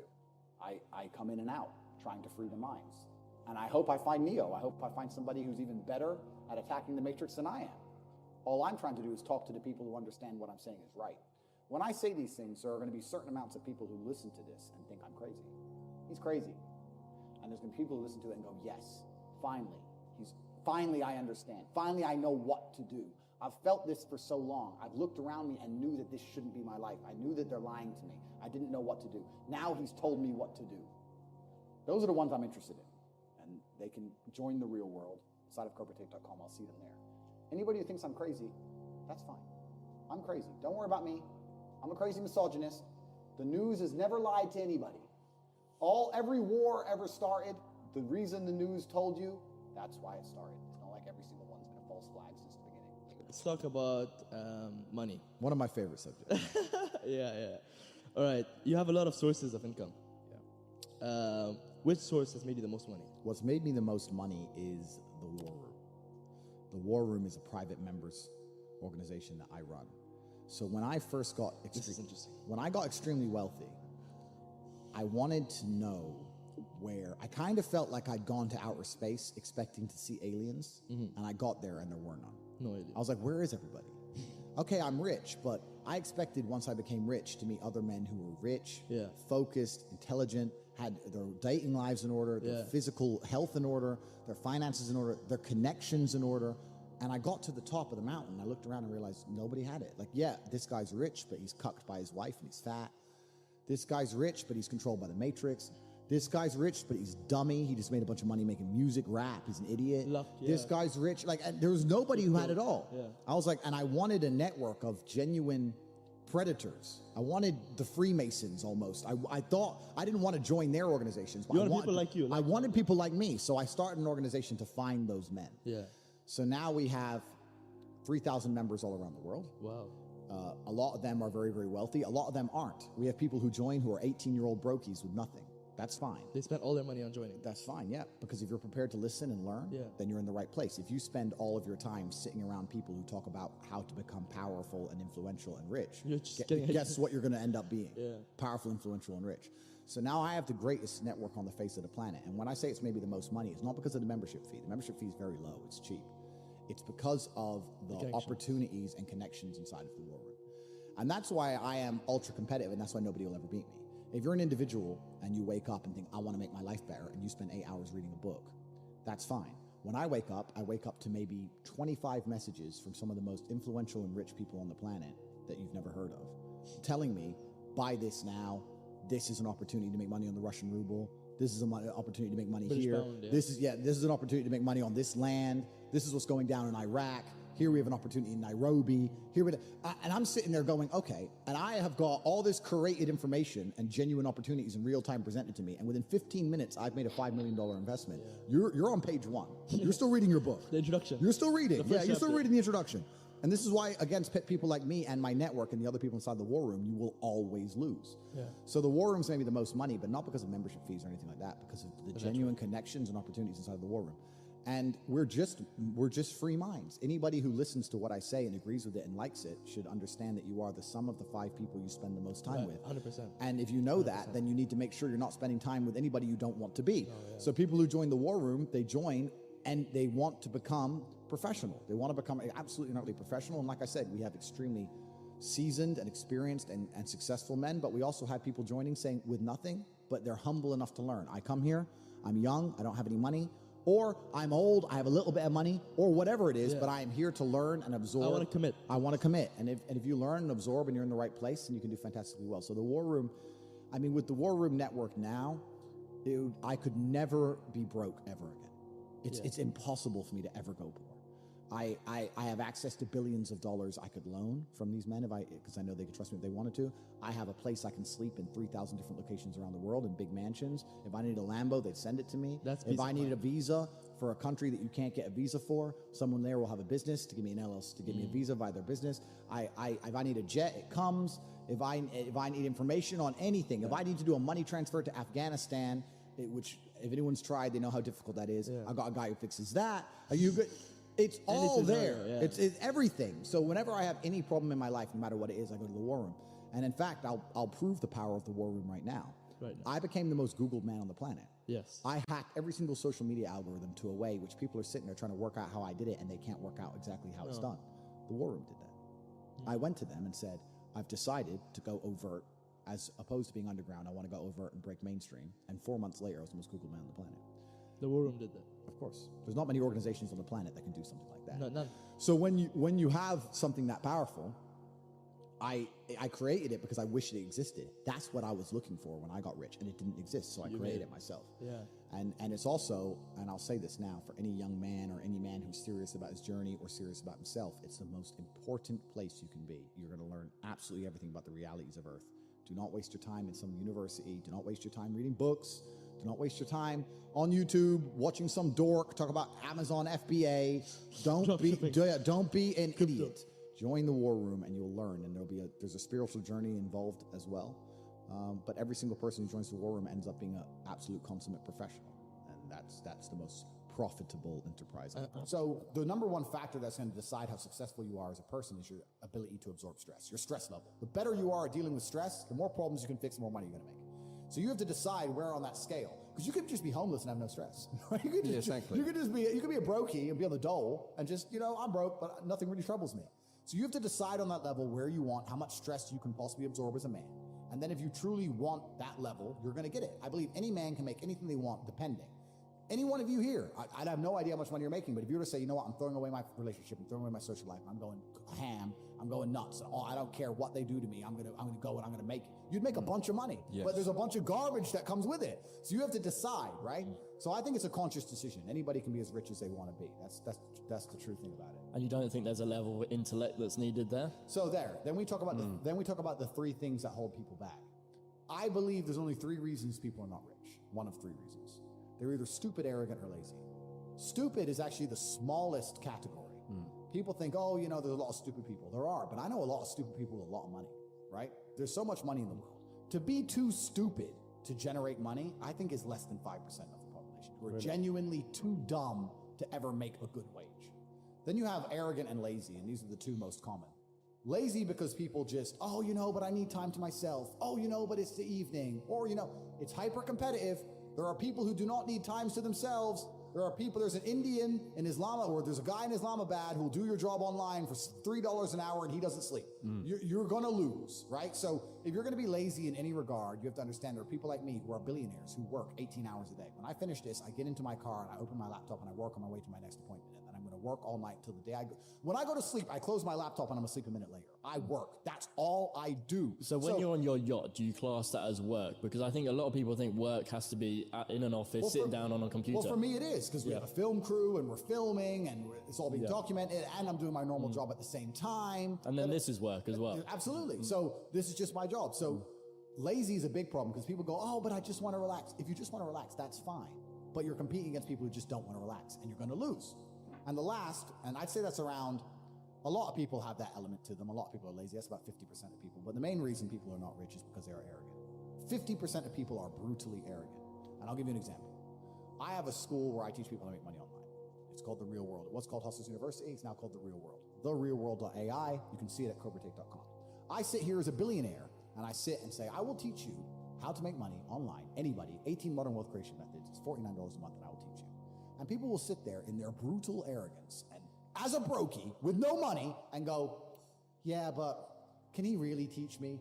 I have everything you've ever fucking dreamed of. I have all the money. You have nothing, and you're so arrogant that you believe you know more than me, or that you can do it without me, or that I don't know how to teach you. The arrogance of people is truly mind-bending. If you know so much, why are you broke?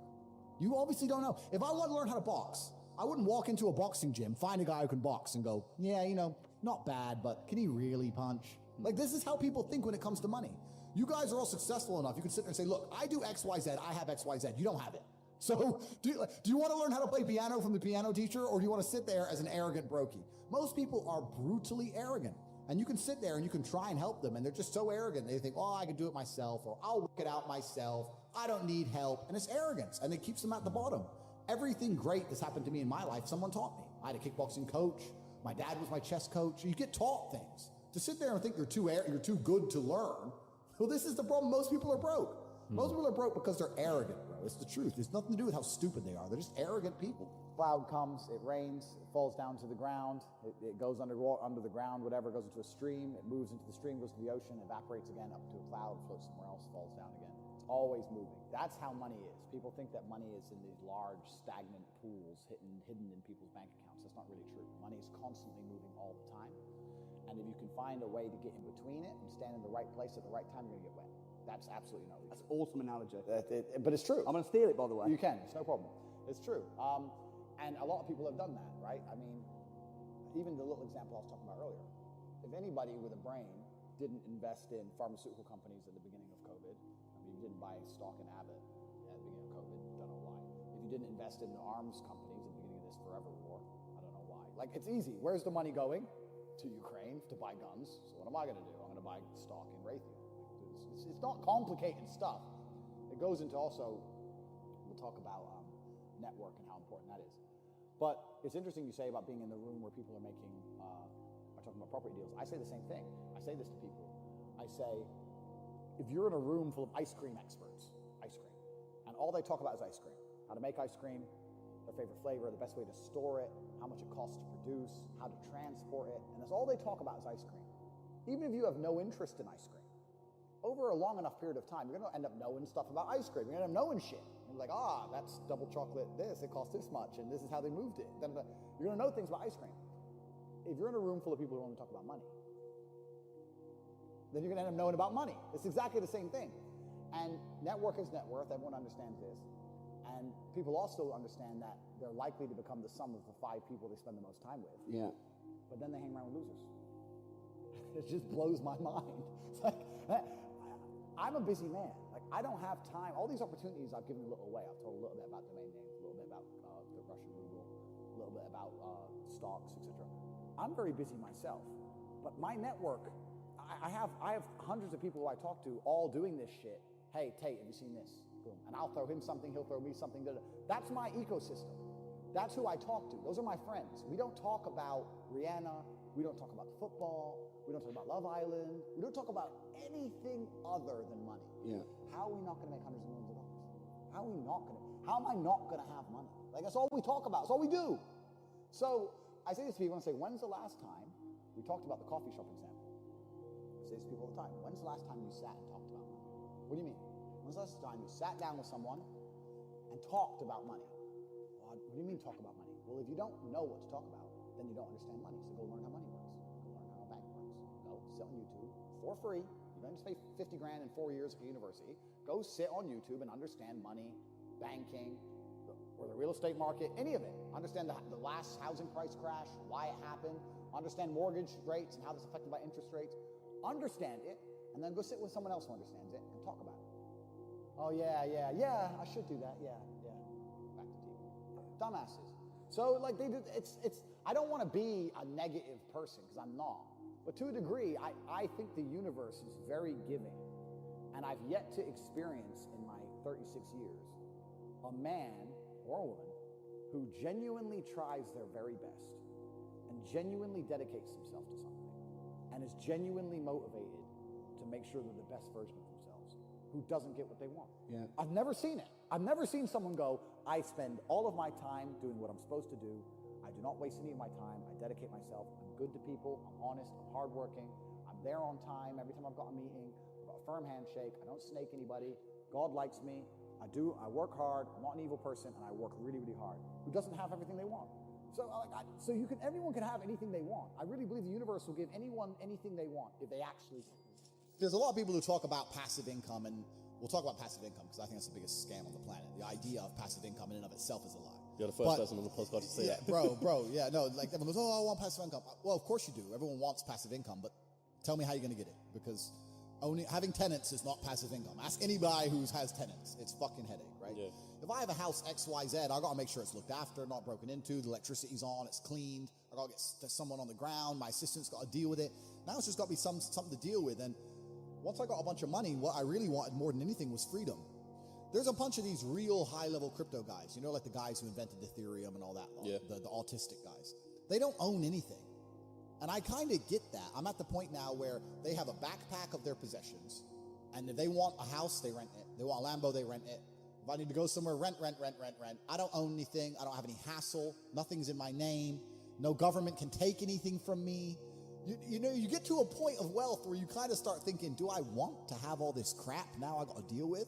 Really, you want peace of mind. And I have enough troubles in my head. I don't need to be worried about my mansion in Santa Monica, which has been broken into, and I don't even go there. Do you know what I mean? It's just long. So that's that. And then also what I was saying earlier about property being a tool to the matrix. If you buy a $10 or $20 million property under a government, you can't piss that government off. You can't disagree with that government. You can't, if the tax authority of that government says you owe them money, you better fucking pay it.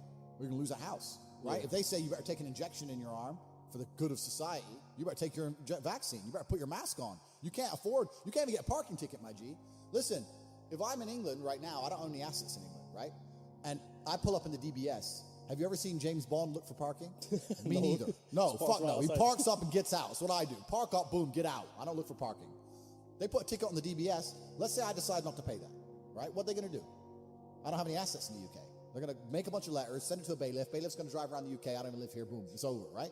If I had a 20 million pound house, eventually it's going to go, the 60 pound becomes 120, 120 becomes 240. Yeah, bailiff comes, 2 grand, 3 grand, boom, boom, boom. Gets to the point where they're going to take my 20 million pound house off me. Maybe it takes 3 years, but they will, over a parking ticket. So by buying that property, you're now giving you're giving the government a way to hurt you. You're giving them a leverage over you. And I'm at the point of wealth now. I have enough hidden money where I don't want any government to have any leverage over me. I want a government to say, Andrew, we don't like you. And me say, get fucked. Safe. All right, I won't come then. Bye. Like, and that's the problem with property. Property is a tricky one. I know you can make money with it, but you have to understand that they'll use it against you, man. It's a leverage. So Certainly easier to make money now than ever before. I think so. Oh, it's easier than ever before to make money. I meet so many fucking 17-year-olds, 19-year-olds, kids with an e-com store or some crypto garbage to make quick, fast money now is almost easier than it's ever been. Now, that has advantages and disadvantages.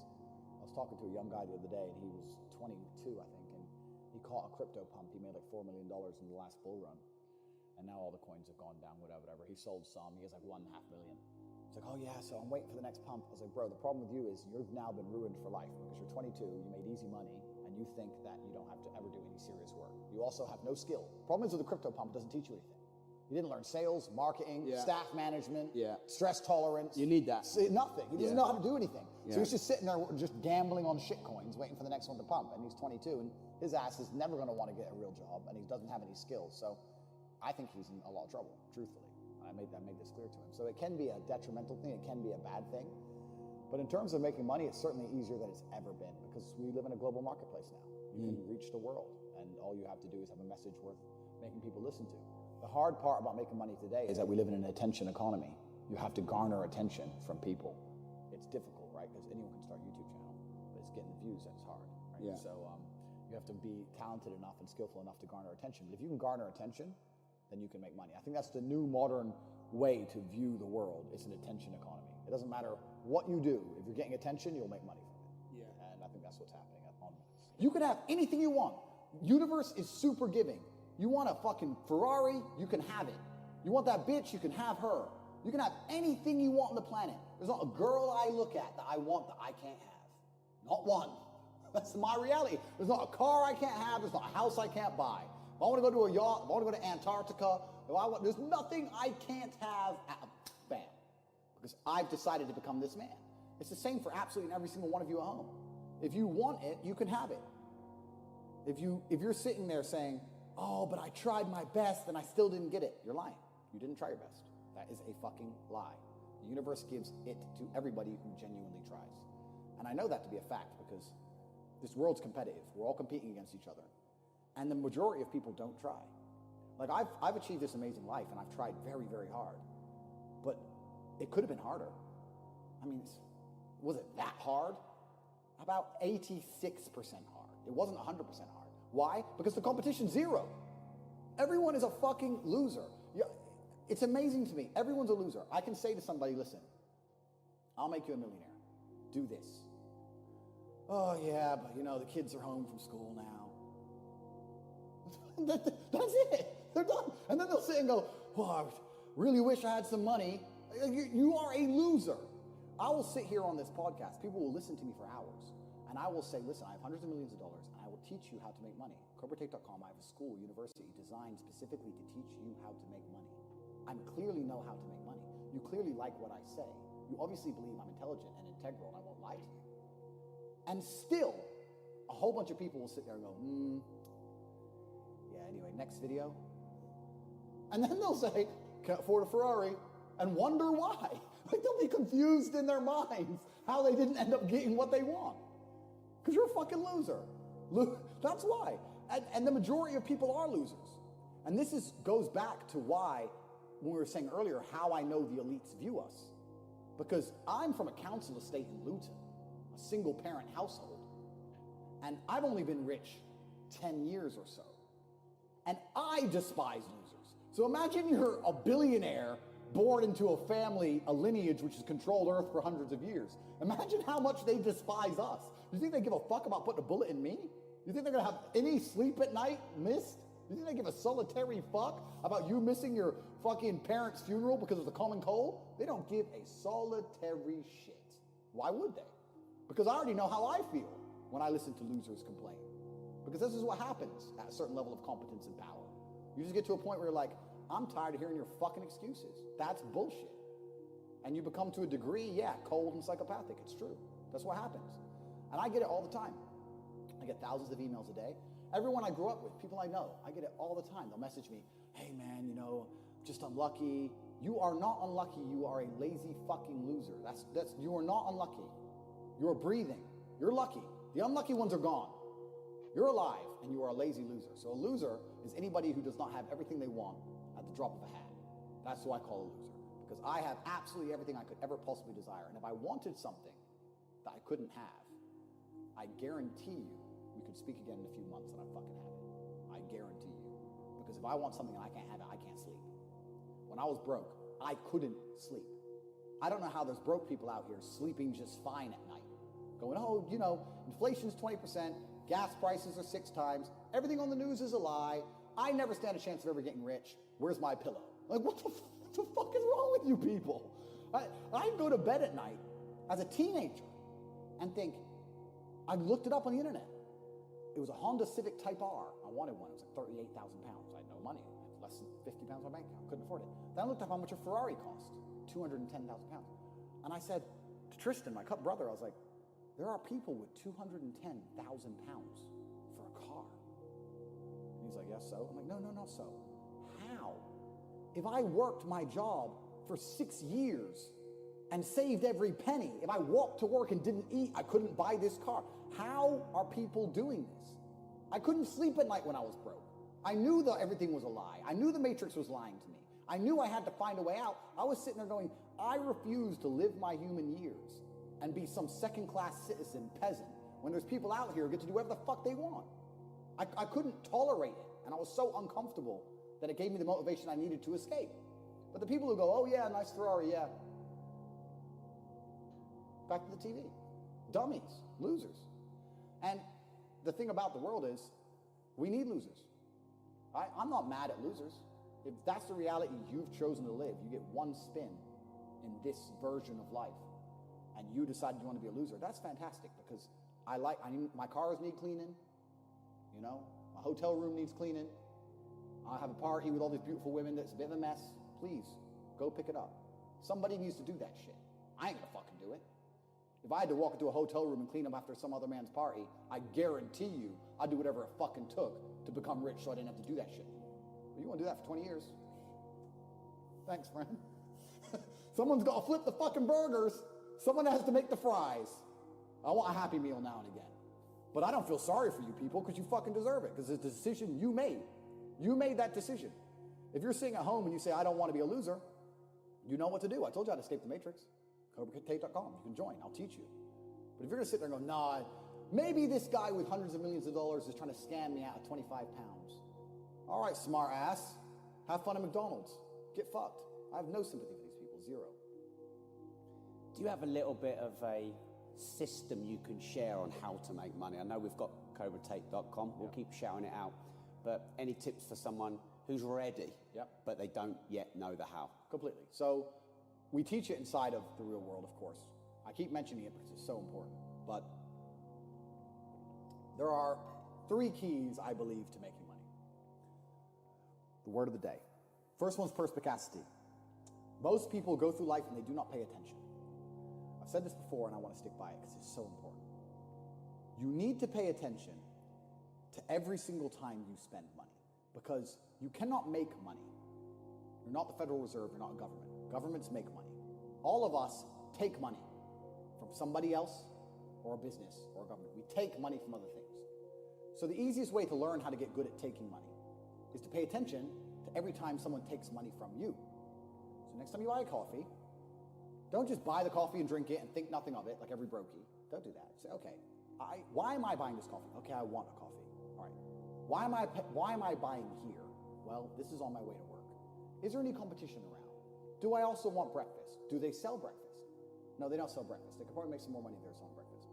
Anyway, I walk in, there's a long line. Why is there one member of staff? I'm low on time. I'm about to leave and not buy the coffee. They're about to lose money because it's taking too long. Most of the people in this line are businessmen. Why is there not a cute girl behind the counter? I bet if they paid a cute girl a little bit more, they'd still make a bunch more money because people come in here to talk to her. Think. And then what you'll do is, as you go through life, every time you spend money, is you'll realize the problem is not how to make money. The problem is how much time you have, because there's endless business ideas. There's endless ideas. I walk into a coffee shop, and by the time I've walked out, I already know exactly how to open up next door and outcompete them head to toe. I already have worked out how much is the rent, where are they fucking up, what are they not selling that they should be selling, what are they doing good, what are they doing bad, this chair is too hard, I'll wreck them. And I'll send it, and now my network is so powerful, which is the second point, network, I can send a few messages on WhatsApp and make a bank transfer. And 2 months later, there's a brand new coffee shop next door with my name on it, put them out of business. So the first thing is you have to pay attention. Because if you pay attention, you'll start to learn that money is everywhere. Every building is owned. These are skyscrapers. Billions. Every apartment nowadays is a million. Million. You drive down a street in London, you're driving past trillions of dollars. There's money everywhere.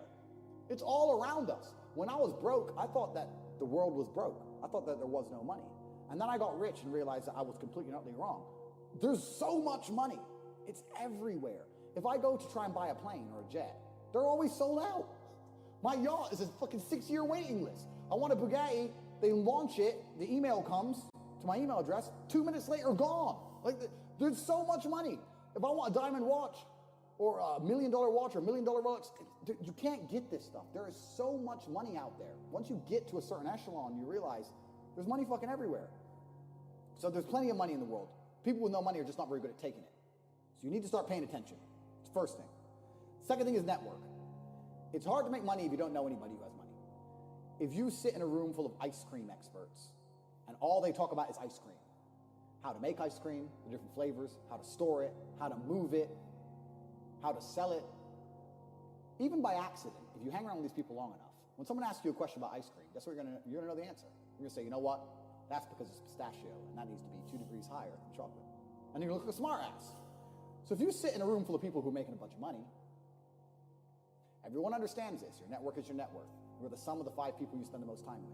Everybody understands this. And then they still hang around with fucking losers because they're dummies. You're right. I am the sum of the 5 people I spend the most time with. Anyway, this is my friend Nick. He's so funny when we go drinking because he gets really drunk. Losers.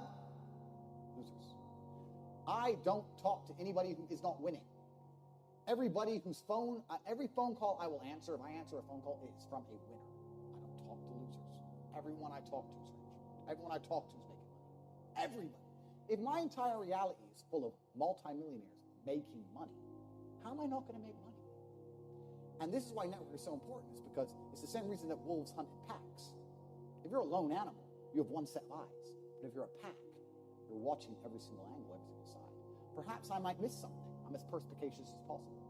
But one of my friends identifies that the war in Ukraine is going to change, and the Russian ruble is going to pump. You can make a bunch of money on a forex trade, for example. I may not have noticed, but he'll notice. Now I've made a bunch of $1 million for getting a text message, right? Because I have friends who are paying attention. All of us are paying attention. So your network is super important. That's another thing. We'll go into this because I have something called the War Room, which is also on corporatetape.com. I'll let people read for themselves. But that's my private network. And we specifically talk about money and a few other things. But that's like more like a mastermind. It's the real world's how to make money, and the War Room's what to do with money. If that makes sense. Yeah. It's all on corporatetape.com. I don't want to get off track, but it's there. But second is network. And third is to identify the reason why you don't have as much money as you want so far. And there's one of 3 reasons. You are either lazy, stupid, or arrogant. Those are the only 3 reasons anyone's born. And you have to identify and choose which one it is. The majority of people are not the one they think they are. The majority of people are the one I'm about to say at the end. So let's start with lazy. There are a lot of lazy people. The unfortunate reality about money is that you are competing. So it's player versus player. It's like anything. If you want that beautiful girl, so does everyone else. You have to win the competition. You want that car, you have to get it first. You want that money, everyone wants that money. You have to compete. It's competitive. Business is competitive. You are competing against people like me. You're competing against people like the people in my network. You're competing about people who only talk about money, who understand money very well, who operate in jurisdictions all around the planet, who are extremely well connected, who know things before you know them, who have mass influence and mass power and mass resource. You're competing against me. This is what you must understand. You're not waking up going, I want to make some money. You're competing against people like me. You're competing against billionaires. You're competing against hedge funds. How did these hedge funds keep growing? Where are they getting that money from? From the brokies. They're robbing you. They're robbing all the poor people from the pension fund, dummy. That's where they get it from. This is who you're competing against. So the competition is absolutely and utterly fierce. Understanding that you're a man with a small pistol up against a mighty army. If you want to add a little bit of laziness on top, you're fucked. So when I say people are lazy, they go, I'm not lazy, I work hard every day. You work 8 hours a day? You work 8? The fuck? If I'm awake, I'm working. I'll be driving my Bugatti Chiron through Dubai working. I'm texting at the same fucking time. I don't take a second off. I don't take a minute off. I don't relax. I don't rest. I don't stop. I don't chill. None. Ever. I'm either asleep or at work. That's it. Second I wake up, I check my phone, I begin working. I go to the gym in between sets, I'm working. I'm online working the entire fucking day until the second I go to sleep, I am at work. That is all I do. And you are at home competing against me, and you want to watch a movie tonight and then say you're not lazy. You're fucking lazy, and you're going to lose forever. That's laziness. Next is stupid. I don't think many people are actually too stupid to be rich. You can be below average IQ and still get very rich. A very small percentage of people are too dumb to be rich. The slave minds, they'll never be rich because the matrix tries to keep you poor, because when you're poor, you can't think, like we talked about earlier. So everything the media tells you is designed to make you poor. They want you broke and struggling, because if you rely on the government for food stamps, you can't argue with the government, can you? So that's what they want. So anyone who believes in the matrix and believes in media and believes in the lies they're told, anyone who sits there and goes, that's true, that it's literally designed to make you broke. That's why it's all a scam. Do your GCSEs, do your A-levels, get in debt, go to uni, get out, get a shit job, get a mortgage. Don't worry, when you've paid that mortgage off when you're 61, then you'll have enough money to go to Spain for holiday. Then your pension comes. Oh, government doesn't have the pension money anymore. Funny enough, hedge fund stole it. Pay half your money in your life in tax. Oops-de-doops. And then you wake up one day and go, whoa, I just got fucked. So the whole scam, the whole story's a lie, because they want you broke. They don't want you rich. If you're rich, you won't listen to them. So all of it's a fucking lie. And intrinsically, we all know this, right? When I pull up in one of my dirty cars to a gas station, people look at me, and they see a Lambo or a Ferrari or a Bugatti or a Koenigsegg, whatever I'm driving. Nobody goes, wow, he went to school. No, they think drug dealer, gangster. They're thinking he broke the rules, because anyone who follows the rules doesn't get shit. It's all a scam. It's all a fucking lie. So the slave minds are fucked, but those are the only ones who are too stupid to make money. Anybody who understands that the matrix is lying to them is smart enough. So very small percent are too stupid.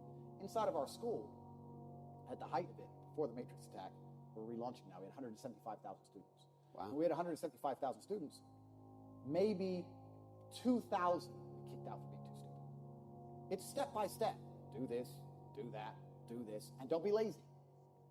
Fuck, it's not that hard, right?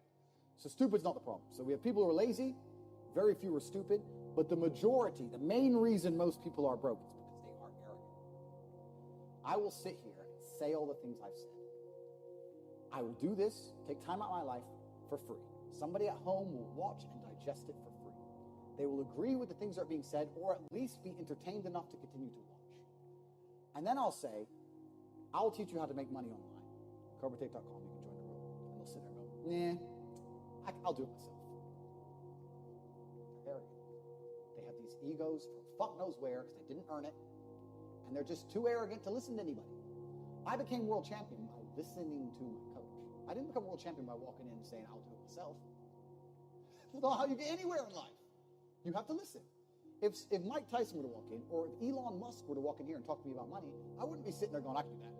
I'd be like, oh, Mr. Elon, richest man in the world. Hello, very nice to meet you. Please, even though I already understand I don't want to launch a car brand or put rockets in space, please, you must know some things I don't know. How do you deal with the currency fluctuations? Does inflation impact how much it costs for you to send a rocket into space? Like, I'd ask him something that's useful, right? But some people are so brutally arrogant that they'll sit here and they'll listen to all the things I said, and they'll agree that I'm intelligent, they'll agree I'm massively successful, but they'll sit there and go, yeah, but you know what? I'll do it myself. I don't want to join that school because I'll do it myself. They're arrogant. Everybody's fucking arrogant. I sit with people who I used to go to school with from Luton who are still broke and tell them how to make money. And you know what they do? They answer back. Yeah, but it's not that simple because, the wife gets the kid, and you know what, and I don't like to do things that way, the way I like to work. The way you like to work is why you're fucking broke. So what the fuck are you talking about? You just sat here and wasted 10 minutes of my time. I told you how to take your business of painting and decorating, or whatever the fuck you're doing, and make a serious amount of money, and now you're telling me the way you like to work? Then stay fucking broke. The fuck you want me to do? What level of arrogance? But this is people. They'll sit with a multi-millionaire and tell you their view. Oh, I think that know when you're out qualified. and accept it and learn. That's what we all do. I can't play piano for shit. The piano teacher walked in here and said, this is what you do. And I said, well, I like to move my hands this way. What kind of dumbass? But this is the arrogance people operate. So I'd say 20% of people are lazy, 20 to 25%. A large portion of the world are not lazy. They're actually working exceptionally hard, but they're doing the wrong thing. 5% of people are too stupid. So say 25%, 5% is 30%. But 70% of people are brutally arrogant. And this is why they are.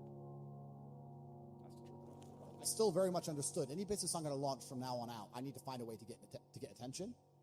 Not in a negative way, not in an attention-seeking way, but that's what advertising is. So how do you get yourself out there? Yeah, how do I get attention in the world today, which is difficult? And then once I get that attention, how do I monetize it? Yeah. Because that's the world we now live in.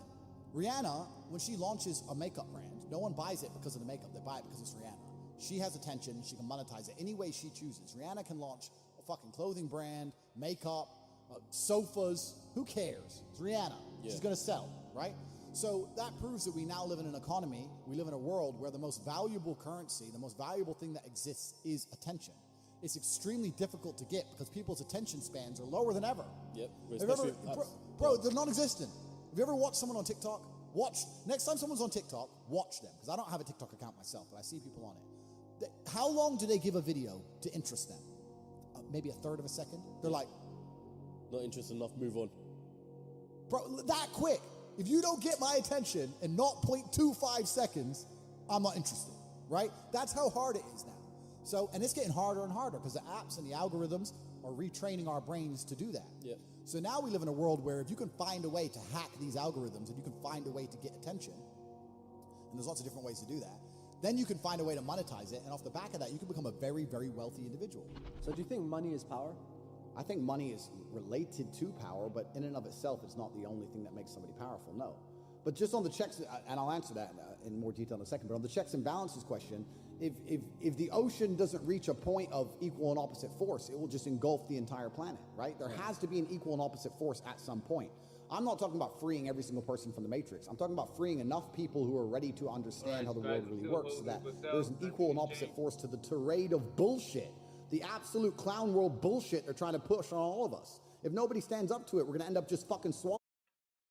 Alright guys, I'm still holding for cells, nothing has changed. Still holding a cell on the gold.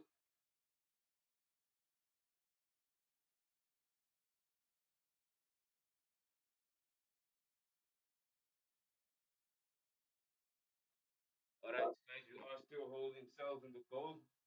Good luck, let me switch off the camera. I need to go have a pod guys. So this is my room, this is where I change into.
Still holding for cells on the German 40 guys. I mean on the gold.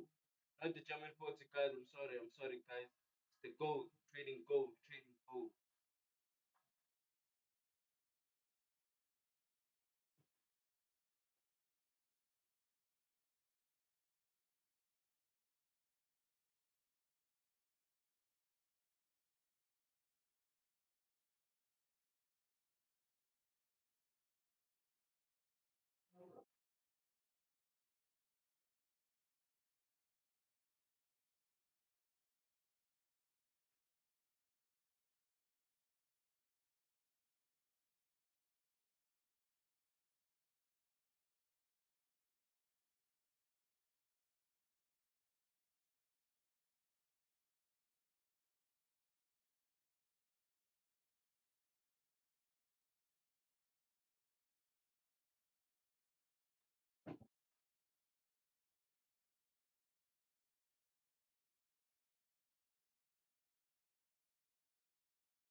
continue holding cells. I'll tell you if the market is changing direction.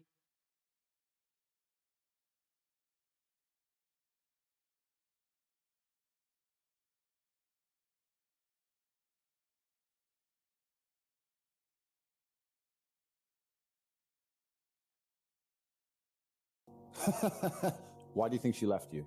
Listen, people outgrow each other, bro. People sometimes in life, they don't work out, and that's just how life is, bro. You gotta understand and respect that. You know what I mean? That's what girls say when they're someone else.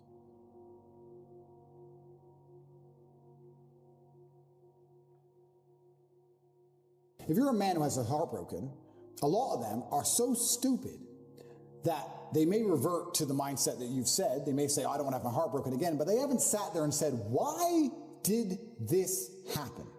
You have to know the why to prevent it from happening. You have to analyze the scenario and learn from it. One thing I'll say about women that's fantastic, one of the best things women are one of the things women are best at is they're a fantastic mirror.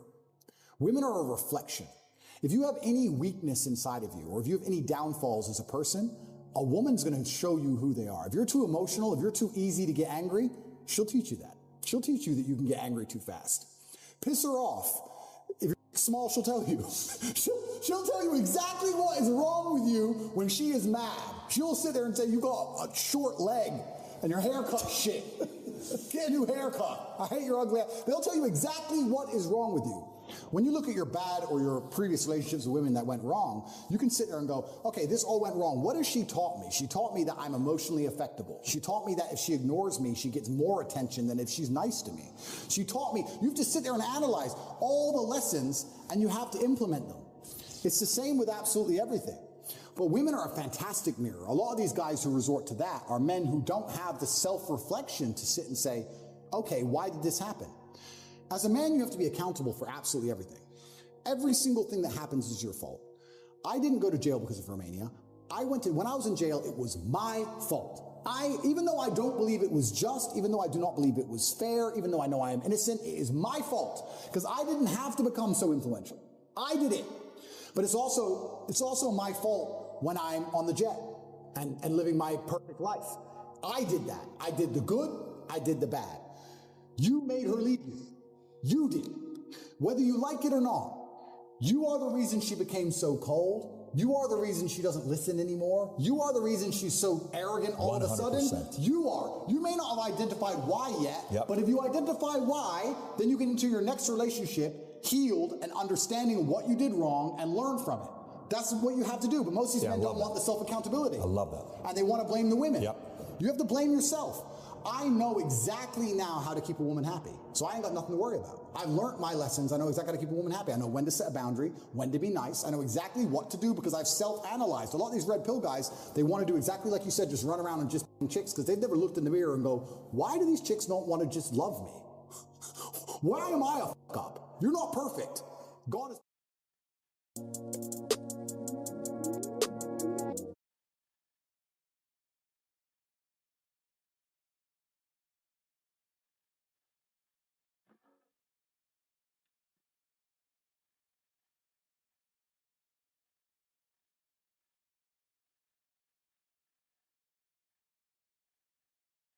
a fuck up. You're not perfect. God is perfect. Nobody is perfect. You need to analyze yourself. And the truth is, as a man, a woman doesn't even have to like you. She doesn't even have to love you. But if she respects you, she's always going to be around. And this is why if I love a woman with all my heart and she goes, I want to leave, the first thing I'm going to say is, pack. Because if I say anything else, she's not going to respect me. Like, if I, oh, please stay, I'll say, look, I don't want you to leave. I would like you to stay, but if you're going to talk shit and threaten me, you get the fuck out of my house. Like, I've had women leave me, but I've never had a woman not respect me. And that's why I can hit up any ex I've ever had, and I know they'll reply. Because they respect me on a base level. So why do they respect me? Because I respect myself. So I will never sacrifice my self-respect. I guess that's the bottom line. It doesn't matter if I love you. My self-respect has to come first. And that's good for me, and it's good for you. Because if I sacrifice my self-respect, you wouldn't love me anymore either, bitch. So that's just how it's going to be. That's just how I view the self, because that's how I view the world. It's how I always am. You know, you have to, a degree, put yourself first. You can't pour from an empty cup. You have to be like all about you. No one else is going to fix your life. I really don't believe no one else is going to make your life fantastic but you. You have to be all about you. And so many of these guys who get hurt, because I really believe guys get hurt more than women nowadays. This idea that men hurt women and break women's hearts. Okay, maybe I've broken a few. But besides the elite players like me, most of the time it's the women fucking the guys over. I really believe that. And a lot of the times they're getting screwed up is because they've tied their identity so intricately with this girl that they've lost their sense of self. You lose your sense of self, you can't have self-respect. And that's why she doesn't respect you anyway, and that's why it's all going downhill, and that's why you lose her and you panic and blah, blah, blah. You've got to be about yourself first. She has to be a compliment. So yeah, I've had my heart broken in regards to, I've had times women have left and I've really, really missed her. But I have never texted her first, ever. What did you do with the pain of the heartbreak? I did the same thing I do if my heart wasn't broken. I got up, I went in the gym, I lifted a bunch of weights, I got in my fast car, I drove down the road looking sexy as fuck, bought a Starbucks, and made some money. It doesn't matter. How I feel has no bearing on how I live my life. What are you doing? I'm going through a breakup, bro. It's hard, bro. Stop being so hard on me. Damn, dude. You yourself even know heartbreak hurts. Heartbreak does hurt. Yeah. I agree with you. Heartbreak hurts. Okay, so come on. Bear with me a little bit, bro. How long ago did you break up? About a month or two ago. Why do you think she left you? No, it was mutual. Why do you think she left you? It was mutual. Listen, people outgrow each other, bro. People, sometimes in life, they don't work out, and that's just how life is, bro. You gotta understand and respect that. You know what I mean? That's what girls say when they're f***ing someone else. People outgrow each other. It's not you, it's me. You know what? You're a really good friend. I don't see you that way. Once they have a new to gobble on, that's usually what happens. So who does she? Do you know yet? Did you even find out? No, and I don't think she is f***ing anyone. Oh yeah, she left you to be by herself. She left you to sit at home alone and watch TV. Yeah, 100%. 100% that's why she left. Alright guys, I'm still holding for cells. Remember I told you that I need to be at the bathroom right now, so I won't show my face. It's a cell on the gold 1 hour time frame. It's a beautiful signal and we are still holding, guys, okay? Left you, G. She left you because she just really wanted to sit at home by herself, not to run around with some other dude. You're totally right. She's a good person. She's different than all the rest. Completely agree. She ain't nobody. Don't worry, you can sleep just fine at night. Maybe you should text her when you're lonely. Send her a text. She might text back this time. She's definitely not with some dude. You know all those other times she didn't reply? She was tired. She was asleep. Don't worry about it. This time she might text back. Miss you too. Wish we could have worked out. There's not some dude like me sitting next to her laughing at your messages. Bro, you're a weird as She made an OnlyFans yesterday. She's been doing a lot more than that, G. I don't know why you're worried about a website. OnlyFans. That's a website. Don't worry about that. She's been up to a lot more. No, how many times she not replied to you at night? How many times she been asleep by 9 p.m.? She's different, bro. She's different. She's different. Yeah. She's super different, bro. 100%. She's so different. You know your problem? What? If I split up with a girl, I sit there and understand that females don't like to downgrade. And I say, okay, she now has to meet another man with hundreds of millions of dollars who's an ex-athlete or kickboxing world champion, who's strong and smart and interesting and funny and the most famous martyr of earth for trying to crack the matrix. There's no competition. But your problem is you're so normal. Yeah, you have a Twitch stream. Who gives a shit? You look like Joe Schmo, you act like Joe Schmo, you do Joe Schmo shit. So if she'll f a man like you, she'll f basically anybody. And that means that she can get a guy from KFC or Starbucks or some other random Twitch clown, and you can get replaced so quick. That's what your problem is. I don't have that problem. You do. So if you think you're so special, Aiden, that through all these months, she couldn't find some other guy in terrible shape who drinks soy lattes with enough money to afford a shitty apartment in LA, then you are out of your mind. Because I guarantee she could. And has. Weird. And it's done. You're weird as Okay, listen, bro. Whatever. I'm not weird. I tell you the truth. You are, bro. What's weird about the truth? The truth is beautiful. You must accept and embrace it. You must look in the mirror and accept that I am right. And you need to become a formidable force of man that cannot be replaced or replicated anywhere else on God's green earth. That's what you must do. You are failing yourself and God. That's why she left you, Aiden. That's why she left you. That's why, because I failed God. I'm correct. God. You're failing God. If you were the best version of yourself and you were waking up every day trying your absolute best to be a unique and special individual, then you would not be failing God any longer and he would not plague you with this bad luck. Now you're sitting here upset over some bitch who has replaced you, and you deserve it. So what do I do, Andrew? I've told you what to do. I've told you what to do since we've ever started fucking talking. I told you to become a man of substance. I said, come here, and I will train you. I will turn you into an animal, a predator, a monster. Yeah. Maybe later. Soy latte, please, from Starbucks. You're a fuck up, Aiden. You're a fuck up. Well, emotions are feedback. The idea that men don't feel emotions is incorrect. We feel emotions. I would actually argue we feel emotions with certain emotions stronger than women. I would argue that we feel heartbreak stronger than women. I would argue we feel anger like a woman could never understand. I would argue we are extremely emotional. Rage, pure rage. But it's feedback. So when you get the feedback, it's all about how you internalize it and how you process it, right? It's having stoicism's not feeling emotions. It's feeling the emotion and going, okay, why is this happening? How much does this really matter? What's the most intelligent move on the chessboard?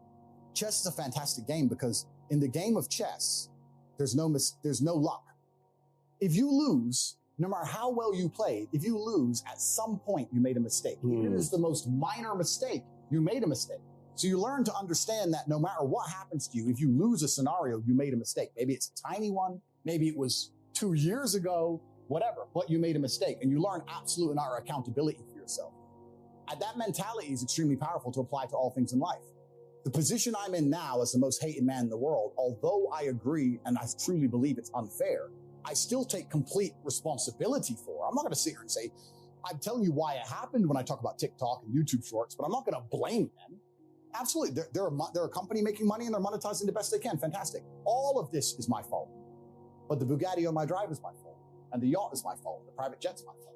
So it's all my fault. So I take the good with the bad. I take all responsibility for absolutely everything, including if a woman leaves me, if a woman stays, if I end up heartbroken, if I end up filled with rage, I take responsibility for that. If something happens to me that makes me enraged, I will take responsibility. Why has this happened to me? Why do I feel this way? How did I end up in this position? Is this healthy in this scenario? And sometimes it is.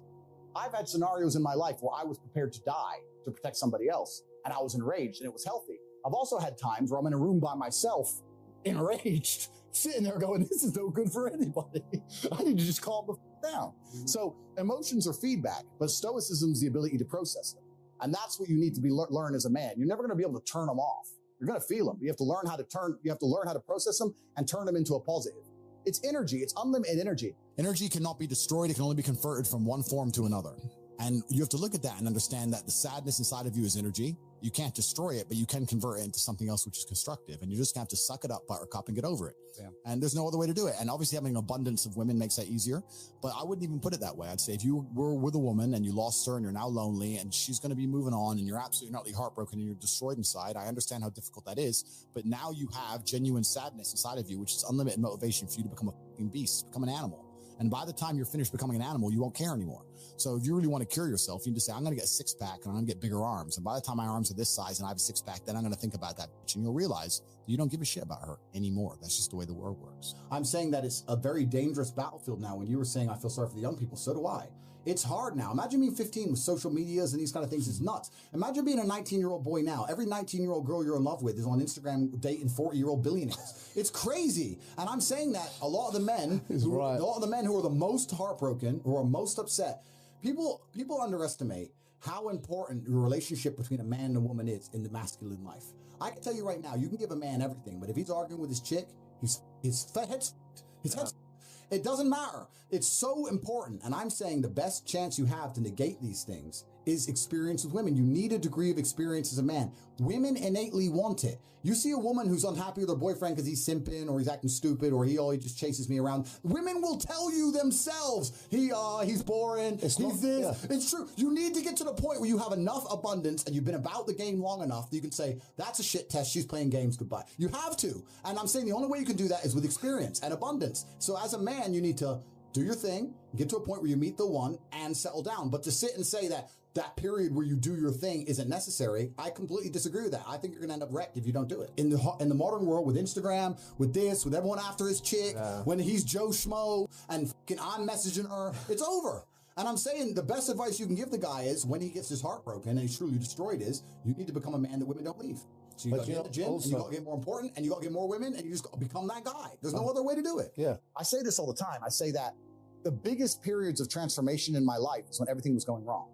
When my life was going good, I'm not a hedonistic person. I don't do drugs. I don't gamble. I don't do prostitutes. I don't do anything that hedonistic. But I'll certainly go on the yacht with a bunch of women I know and chill and have some vodkas and that kind of thing. When life's smooth, then it's semi-hedonistic, pretty relaxed. But when I make my biggest progress, when I really change who I am and change the world, that's when everything's f***ed. When things go wrong, or I'm feeling things I don't want to feel, or bad things are happening, that's when I'm like, okay, I currently cannot sleep. I've completed the day's tasks. I've tried to go to bed. I can't sleep. More shit has to get done. That's when the amazing things happen in my life. When I was heartbroken, everyone's been heartbroken. I can't remember a specific example. I hit the gym harder, right? If something goes wrong with your payment processor, that's when you get inventive. That's business, right? That's when you get inventive. So all the bad things that happen to you as a man, if you're stoic, you get to take unlimited energy. Heartbreak is unlimited energy. So is depression. So is rage. So is sadness. All these negative emotions they tell you to collapse behind. It's like, people talk like, Bruce Lee says, be like water. And people see that as be fluid and just go with the flow. I disagree. If you're like water, you're necessary for life. You are scary when you're enraged. You're powerful. You're beautiful when you're calm. You're so many things when you're like water, right? So if I'm enraged, it's like water behind a dam. You just got to put the dam in place, and you got to get the turbo, the hydroelectrics put in. Don't tsunami your life. Put the energy somewhere. And this is the most beautiful thing about it, because people message me all the time like, oh, but Tate, you don't know how sad I feel. No, incorrect. I know exactly how sad you feel. Difference is I used it. And you're sitting here still crying, some random guy on email for the third month in a row. That's the difference between you and me, my friend. I was becoming a world champion kickboxer. I got to a point, people often talk about depression and say I don't understand it. I will say, listen, there's been times in my life where I was fully functional as an adult. I would never label myself depressed because I don't believe in the idea of labeling myself in a negative, because I don't believe in things that take power from me, which we'll talk about in a second. But there's been times in my life where I didn't give a fuck if I lived or died. There's been times in my life where I went to fight a man for money, and I didn't give a shit if I lost and even woke up again. I had nothing worth living for. I was brokey, didn't have a girlfriend, didn't have any money, got a 2-day call to fight some world champion, had to lose 10 kilos in 2 days, had nothing else going for me, got on a plane to Dagestan, and won. There's been times I've done that. By all conventional wisdom, I was depressed. I was suicidal, but I was just like, no, I don't give a shit. And that's when I was at my most powerful. Now if I get that call, I'm like, bro, I got a new car outside and shit. I'm not going to Dagestan, bro. Going to where? Sorry, how much money? Nah. But back then I was like, yeah, cool. Who is he? Oh, this guy. All right, fine. I didn't give a I was most powerful when I was sad, when I was depressed, when all these things. And the difference was the framing. So can we go back to the heartbreak shit? Like how old were you when you dealt with your first heartbreak, and like how long did it take for you to get over it? And anyone that's listening right now that's going through a heartbreak or a similar situation, what do you have advice for them, and how do you get over it?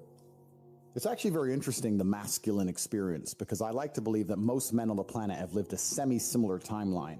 Even me, Lord of Earth, Top G, the most interesting, compendious, smart, funny, tall, strong, and brilliant human to possibly ever live, has been through a very similar timeline to a worm like you. And it's quite an interesting thing. Yes, you are a worm. Be quiet. Listen. You're a worm! Shut up! It's very interesting that all of us as men experience a very similar human paradigm, and that is that most men are born and you're not important, and then you go to school and you fall in love with some girl in school and she fucks someone else, and then you realize that all the 19-year-olds you want when you're 19 are with older dudes because they have cars or whatever, and you go through this experience of getting your heart broken and losing your girlfriend, etc., and many men latch on to some average or accept they're gonna have their heart broken forever, but some men decide to become so big and important and strong and irreplaceable that they never have to suffer heartbreak again.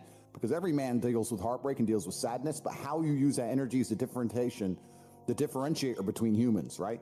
You are feeling the same pain that many men have felt. I, as a man, every man out there has had his heart broken and understands how difficult it is as a man. We all know how hard it is to see the girl you love Yes, getting us men. plowed. Yeah, to getting plowed by someone else, like you have to deal with now. You can log into our OnlyFans and see it. But it's true. It's boy girl. That's why she started the account. But the difference between me and you, and perhaps some of the other men out there, is that certain men take that anguish and take that sadness and understand that energy cannot be destroyed. It can only be converted and use it to build themselves into a man of absolute standing and power, as opposed to sitting around off like you just told me you do. You are a waste. You are wasting your energy. Heartbreak is unlimited motivation. If I was heartbroken, it's been a very long time. All right, guys, be careful. Maswazi Kamete has spotted some change of direction here on the 30 minutes time frame, but let's be patient, okay? If this candle that we're watching on the 30 minutes time frame finishes as a buying candle, expect this market to go back up. On the 30 minutes time frame, I see a bullish engulfing signal, and like those are signals that you can never ignore. As you can see, we never had one yesterday. Well, we did have one this morning, but it didn't look solid enough. Here's another one that we just got now today. So that bullish engulfing signal looks very powerful, guys. We could be riding that signal anytime soon. How are we going to ride the signal? If this candle finishes as a buying candle, expect us to be going back up with this market. But if it finishes as a selling candle, then yeah, we will be continuing with the sells, guys.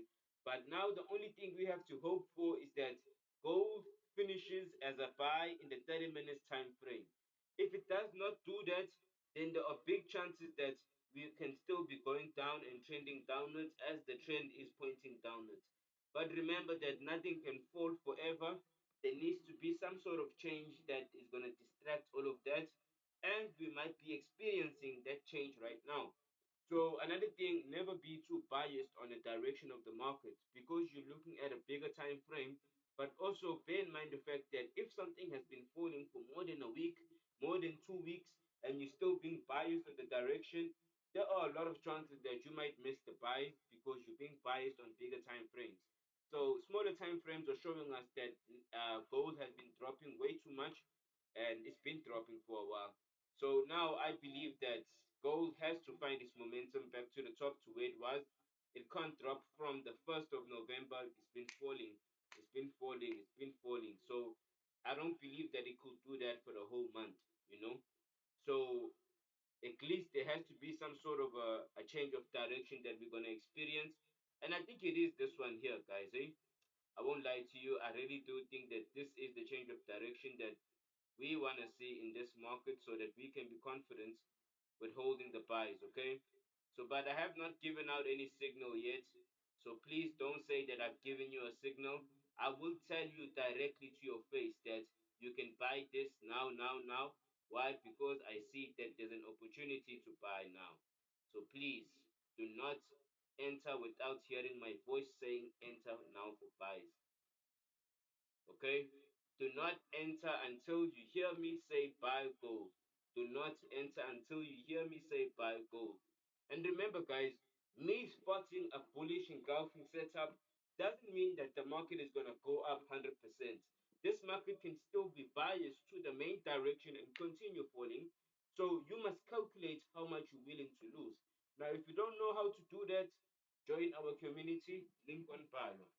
So, guys, I will say buy. Trust me, I will not just leave you like that. I will tell you to buy when I see the confirmation. We have 4 minutes left until this candle confirms that it's going up.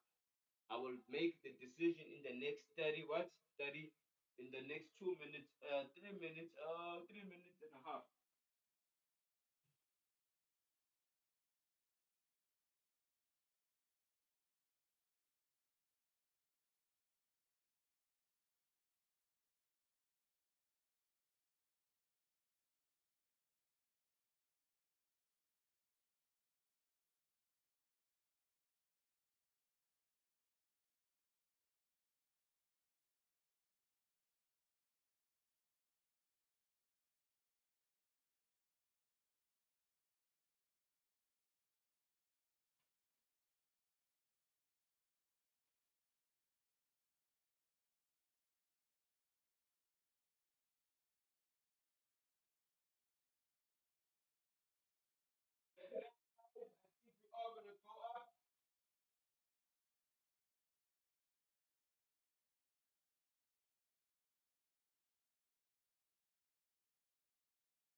guys, we've taken a buy on the 30 minutes time frame.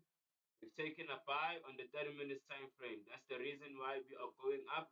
You see a setup on the 30 minutes time frame that could point us back up with the market, and it looks very strong. So at this point, guys, there's no being biased. We see the setup.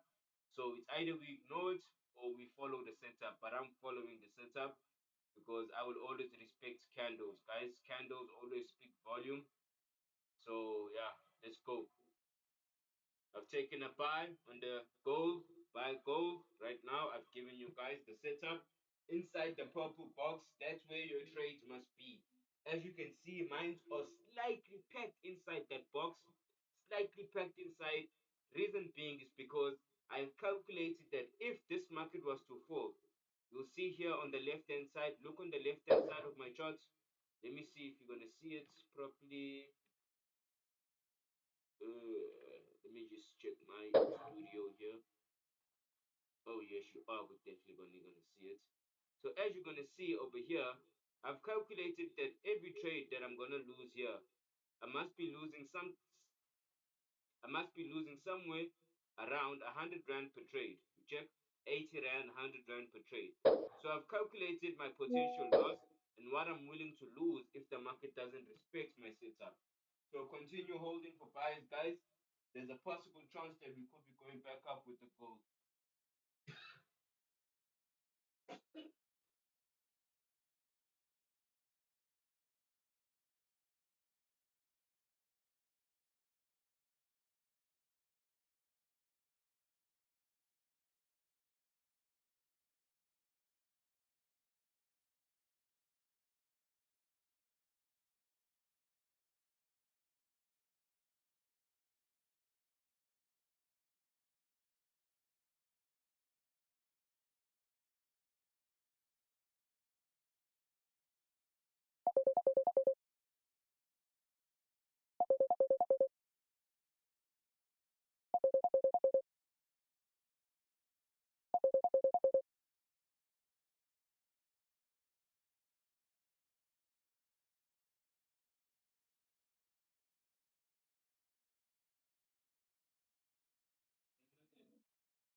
Alright, guys, we've taken a buy based on the 30 minutes time frame, and we're not changing our mind, okay?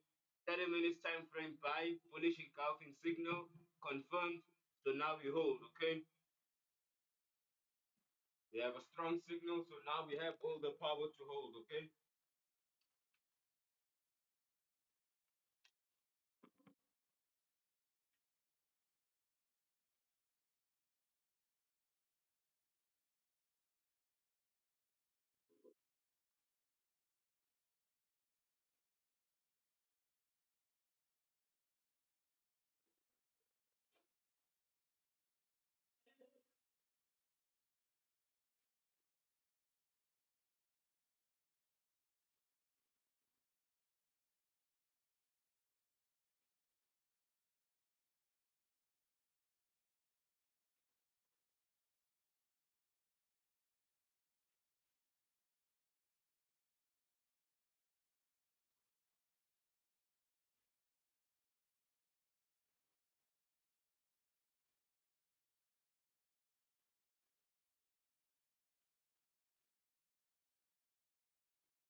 look properly, the market did not break our stop loss. It didn't break our stop loss, but the candle that just started moving now looks like a signal. I mean, the one that finished right now, the one that just closed, really does look like a signal itself. As you can see, it's giving me that direction for sell. And yeah, we're in a bit of a fucked up situation right now. Really, really, really, we're in a bit of a fucked up situation. And yeah, we just want to see now how this one is going to play out.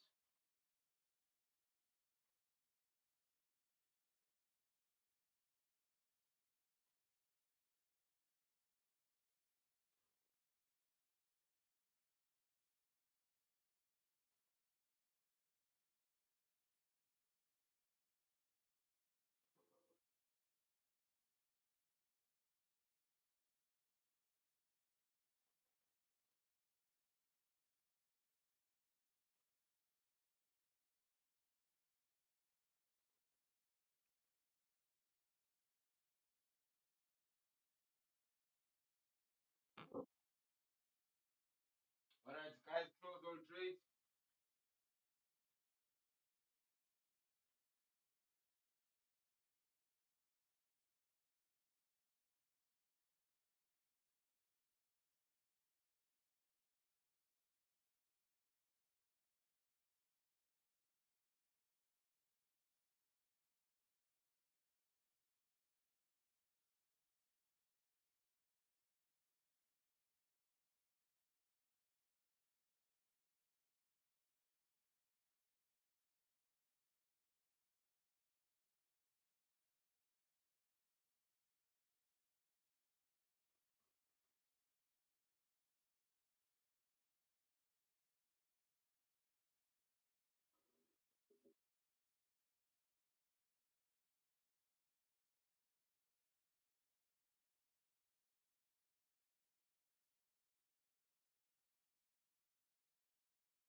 All right, guys, I won't lie to you.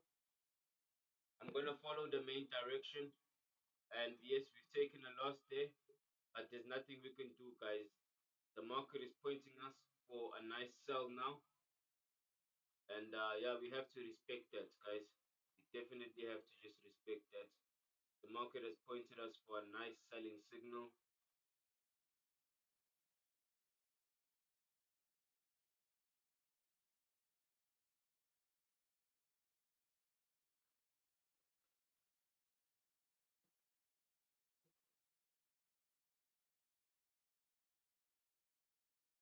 All right, guys, we've changed our direction for sell.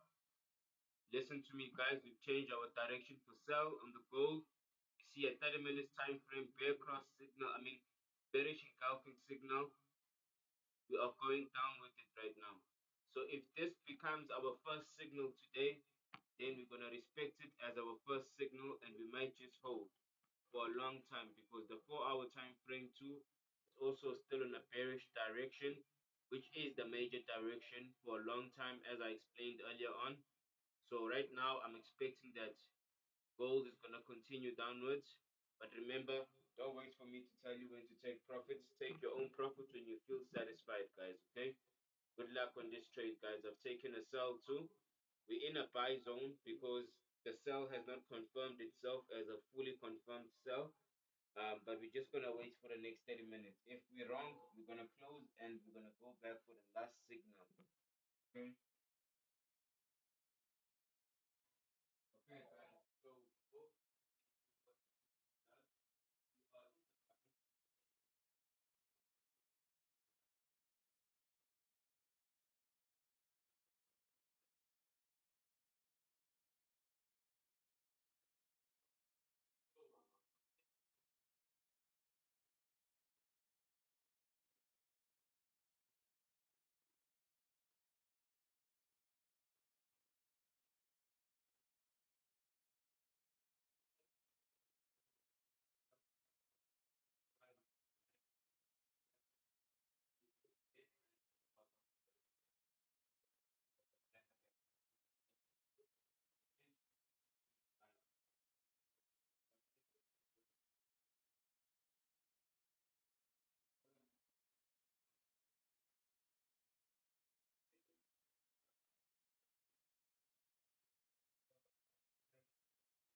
follow. Yes. Now we can. That's what I wanted to see, guys. Enjoy the profits.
All right, guys, we are still holding for sales. Like I said, now we're just waiting for the next 20 minutes to see if the market is going to confirm a sell.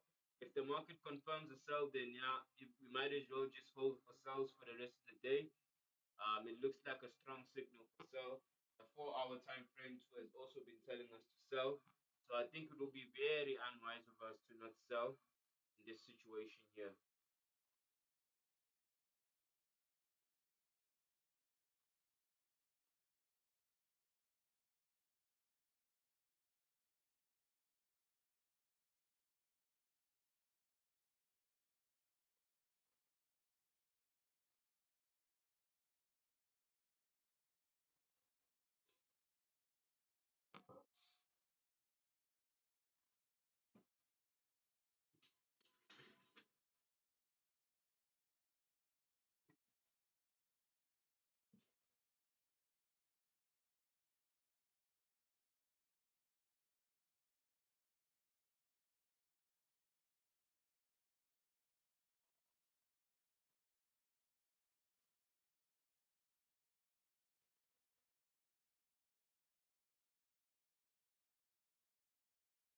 Continue holding, guys.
that's my plan for next year.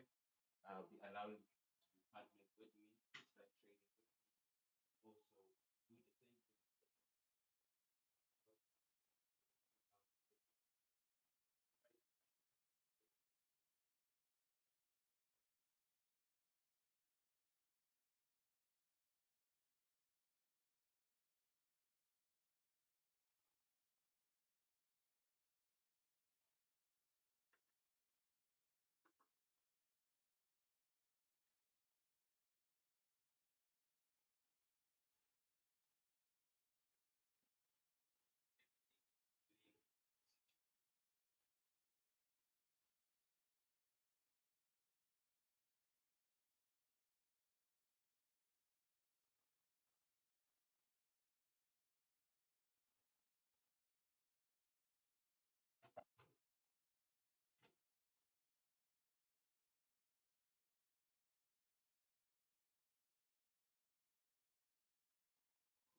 Guys, confirmation is very close.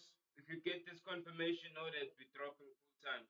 I need a confirmation from both that we have a cell up on the 30 minutes time frame, and also the 1 hour time frame will be giving us a nice setup too. If you look properly, that will be a setup on the 1 hour time frame. So if we believe in that, we might find ourselves holding a lot of profits today. And yeah, I think I'll be entering one more trade just now, but let's just wait for the time. There's no need for us to rush.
Mm, mm, mm, mm.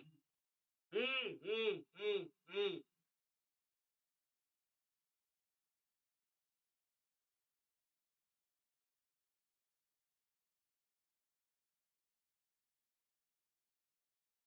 Mm, mm.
still holding for sell. We have a sell setup on the 30 minutes time frame, full sell setup.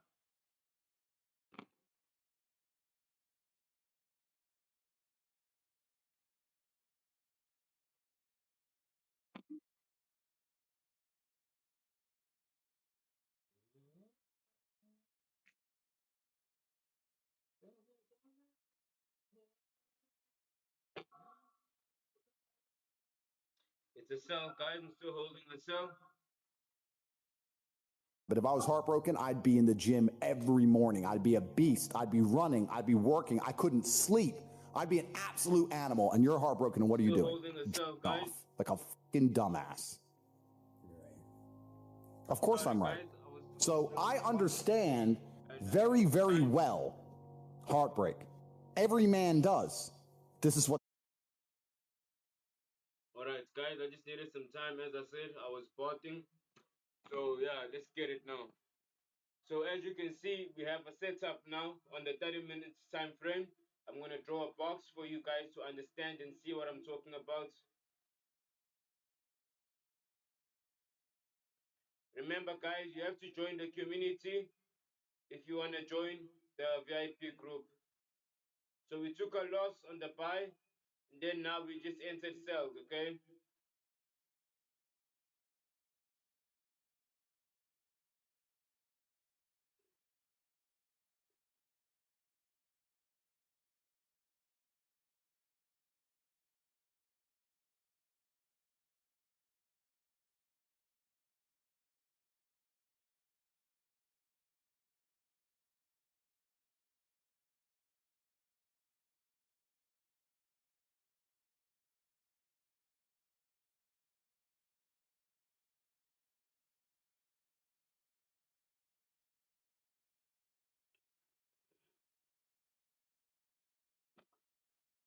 Alright, guys, I think that's the perfect setup we want. And yeah, put on a jersey. Continue holding for sell. We have a setup. We have a signal, confirmation, then the market now is supposed to retrace and then fall. So retracement is when the market goes back up to test the stop loss. So what do I mean when I say this? I mean that I'm expecting the market to do something like this. Ah!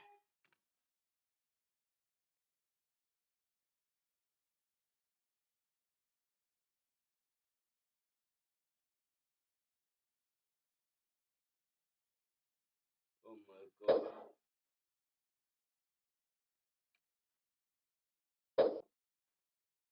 So as you can see, there's a red line going up over there, then the arrow that falls. So the market can possibly go back up and then fall. So because now we have a setup, the market always gives a signal, a confirmation, then the retracement is when the market is testing you if you're strong enough to hold to your stop loss. So now, if you don't hold or if you don't want the market to test you, you're going to be an impulsive trader that's going to close and open, close and open, close and open. But two, it's important to know how to see the setups. So, but if you also can't see the setups, that's why it's written at the top. Join our community, link on the bio. It's free as long as you're trading with who? FX Pro. Enjoy the profits, guys. Everybody should be in profits now. I gave out the signal. Enjoy the money, guys.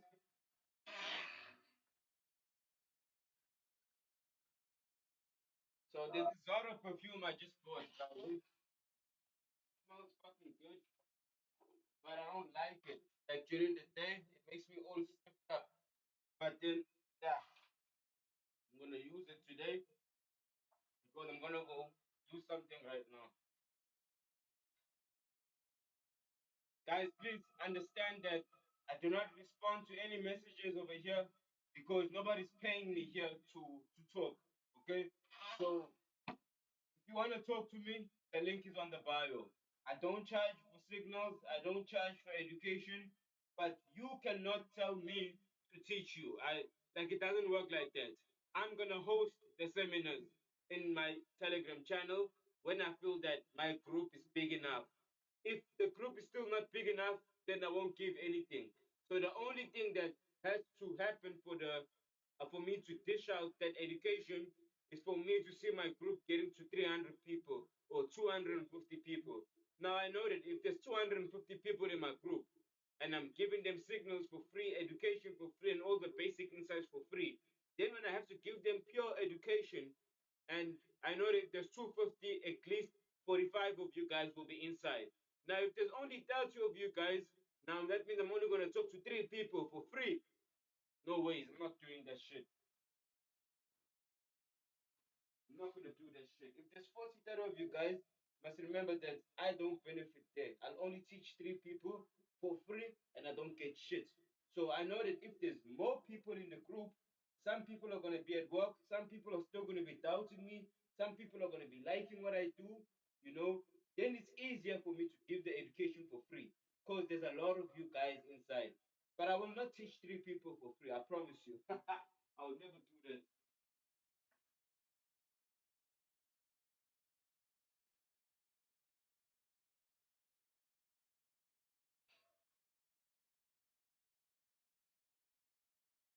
Alright, guys, you can continue holding for self.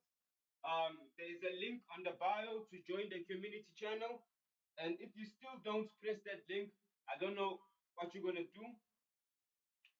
But I'm trading with Bulldoze Forex. That's my company, and I work with FX Pro. FX Pro is my big boys. They are my bosses, and I work with them. So if you want to work with me, you have to register and fund your account with FX Pro. If you're not trading with FX Pro, bye bye.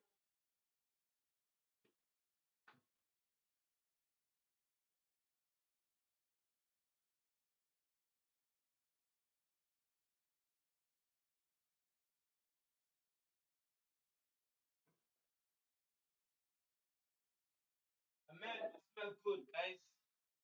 You can buy Zara perfume, guys. I'm not sure if I'm speaking to South Africans or I'm speaking to international people right now, but guys, don't be peer pressured by people to go buy expensive stuff. Zara makes good perfume. Don't go buy Gucci Intense if you know that you still have to pay your bills. Ah, my boy, you're gonna drown. When you wear Gucci, Gucci, Gucci,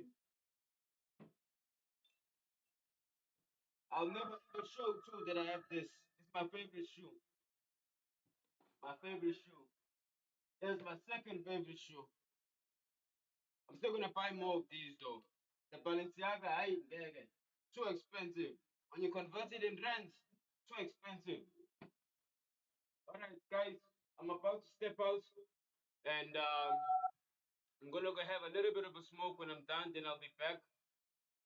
Yeah, guys, take care. I'm just gonna close my camera. And if you wanna talk to me, the link is on the bio. When you get to my link on the bio, you'll see that. Let me just check it out quickly. Bedlala kushonile nga.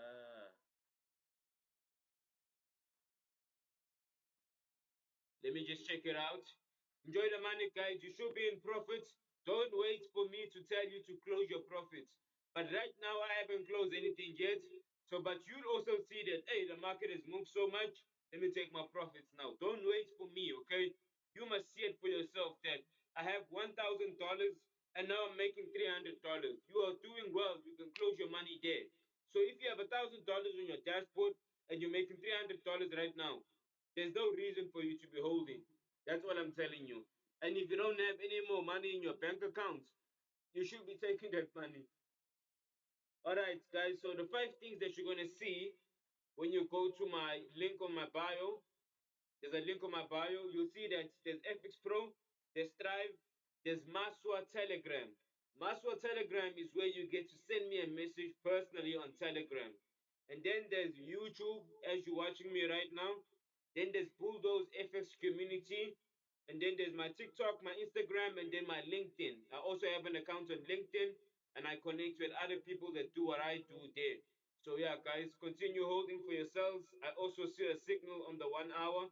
Let me just show you that I believe that there could be a signal there too right now. There we go. You see that signal there? That's perfect. That's all I wanted to know, guys. Continue holding, and God bless you guys. Remember, hit the link on the bio to join the winning team. Bulldoze Forex.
guys, we are still in the direction for south. Nothing has changed.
Much see you.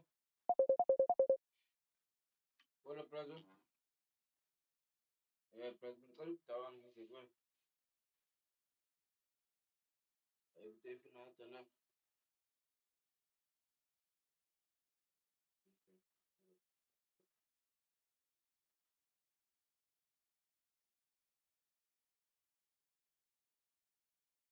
Continue holding for cells, guys.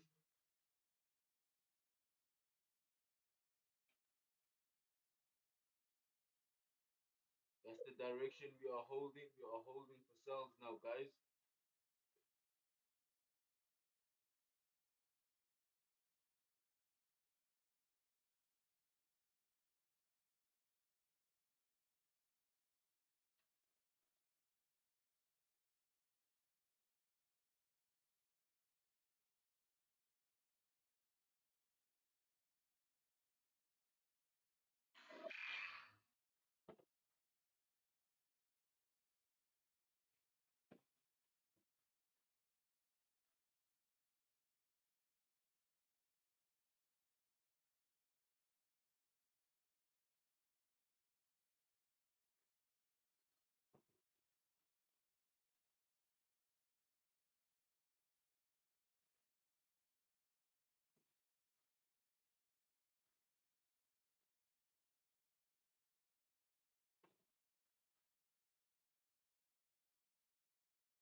Alright, guys. So I've decided to trade German 40, the sells on the gold. I closed my profits. If you saw properly, the gold did drop. If you didn't realize that, then I'm sorry, guys. But we traded gold and we made profit with it. And now I just saw a signal on the German 40 on the 1 hour time frame. So I've given out that signal to the group. So even if you haven't seen it, there's no problem. You can still enter. To be honest, doesn't look as dangerous as it should be. So I'm expecting the market to continue upwards, and German 40 is supposed to take off for a buy. So that's the analysis right now.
Alright, guys, I told you to buy German 40 and that you can still enter. And if you don't see it, then I don't know, guys. But I'm now trading German 40. I'm no longer trading gold. Um, we are trading German 40 right now, guys.